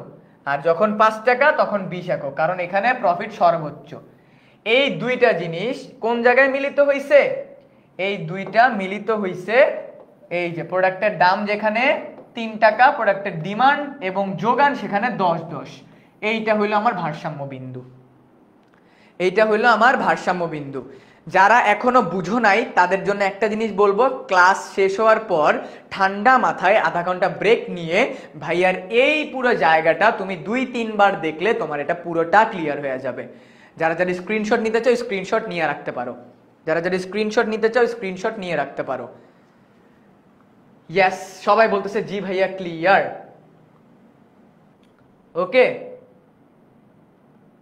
ওকে ডান, সবাই বুঝতে পারছি? সবাই বুঝতে পারছি? Yup, all clear. Yes. So আজকের আমাদের ইকোনমিক্স ফার্স্ট পেপারের first topic done, first chapter পুরাটা ডান। ফার্স্ট চ্যাপ্টার থেকে এমন কিছু নাই তোমাদেরকে পড়াই নাই। ইকোনমিক্সের ধারণা থেকে শুরু করে চাহিদা, যোগান, ভোগ, দুষ্প্রাপ্যতা, অসীম দায়, অভাব, তারপর হলো তোমার মানে আরো যা যা আছে। দেখো ইকোনমিক্স তোমরা যারা কঠিন ভাবো, আজকের যে ম্যাথটা করালাম না, এইটাই সবচেয়ে কঠিন ইকোনমিক্সে। এইটাই ইকোনমিক্সের সবচেয়ে কঠিন ম্যাথ। আজকের এটা যারা বুঝে গেছো তারা এরপরে সব ম্যাথ বুঝে যাবা। এই চিত্রটাই ইকোনমিক্সের সবচেয়ে কঠিন চিত্র, লিটারেলি এই চিত্রটা ইকোনমিক্সের সবচেয়ে কঠিন চিত্র। এন্ড এইটা যারা লাস্ট পর্যন্ত বুঝছো তারা কি ডান, তারা এরপর থেকে আর কোনো সমস্যা ফেস করবে না। বুঝতে পারছো? এন্ড আজকের এই ক্লাসটা তোমরা পরবর্তীতে কিন্তু তোমাদেরকে মাল্টিপলস টাইম দেখতে হবে। হ্যাঁ, আজকের এই ক্লাসটা তোমাদেরকে কিন্তু পরবর্তীতে বারবার দেখতে হবে। কয়েকবার দেখলে তোমরা আরেকটু বুঝে যাবে। সো আজকের এই ক্লাসটা তোমরা শেয়ার করে রাখো। শেয়ার করে রাখলে তোমরা কি করতে পারবা, এই ক্লাসটা পরবর্তীতে দেখলে ঠিক আছে, পরবর্তীতে দেখলে তোমরা এই পুরো জিনিসটা একদম ক্লিয়ার হয়ে যাবে। বুঝতে পারছি? বুঝতে পারছি ভাইয়া?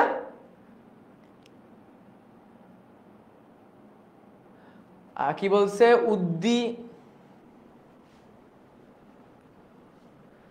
কি জানি একটা বলতেছে, কি একটা বুঝি নেই। পরীক্ষায় কি পেন্সিল দিয়ে গ্রাফ করব? হ্যাঁ, পেন্সিল দিয়ে গ্রাফ করব, পেন্সিল দিয়ে গ্রাফ করব। সুযোগ ব্যয়টাও তোমাদেরকে বোঝাইছি, উৎপাদন সম্ভাবনা রেখাও বুঝাইছি।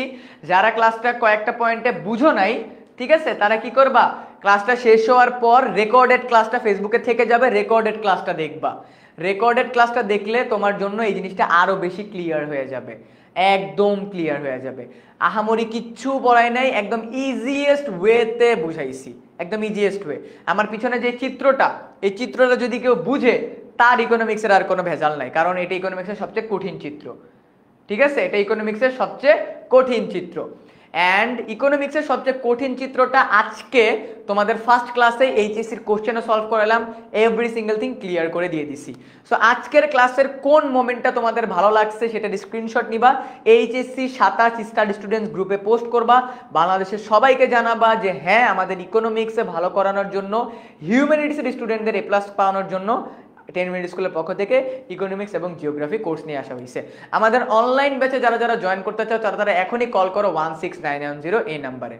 ঠিক আছে, বুঝতে পারছো? ক্লিয়ার?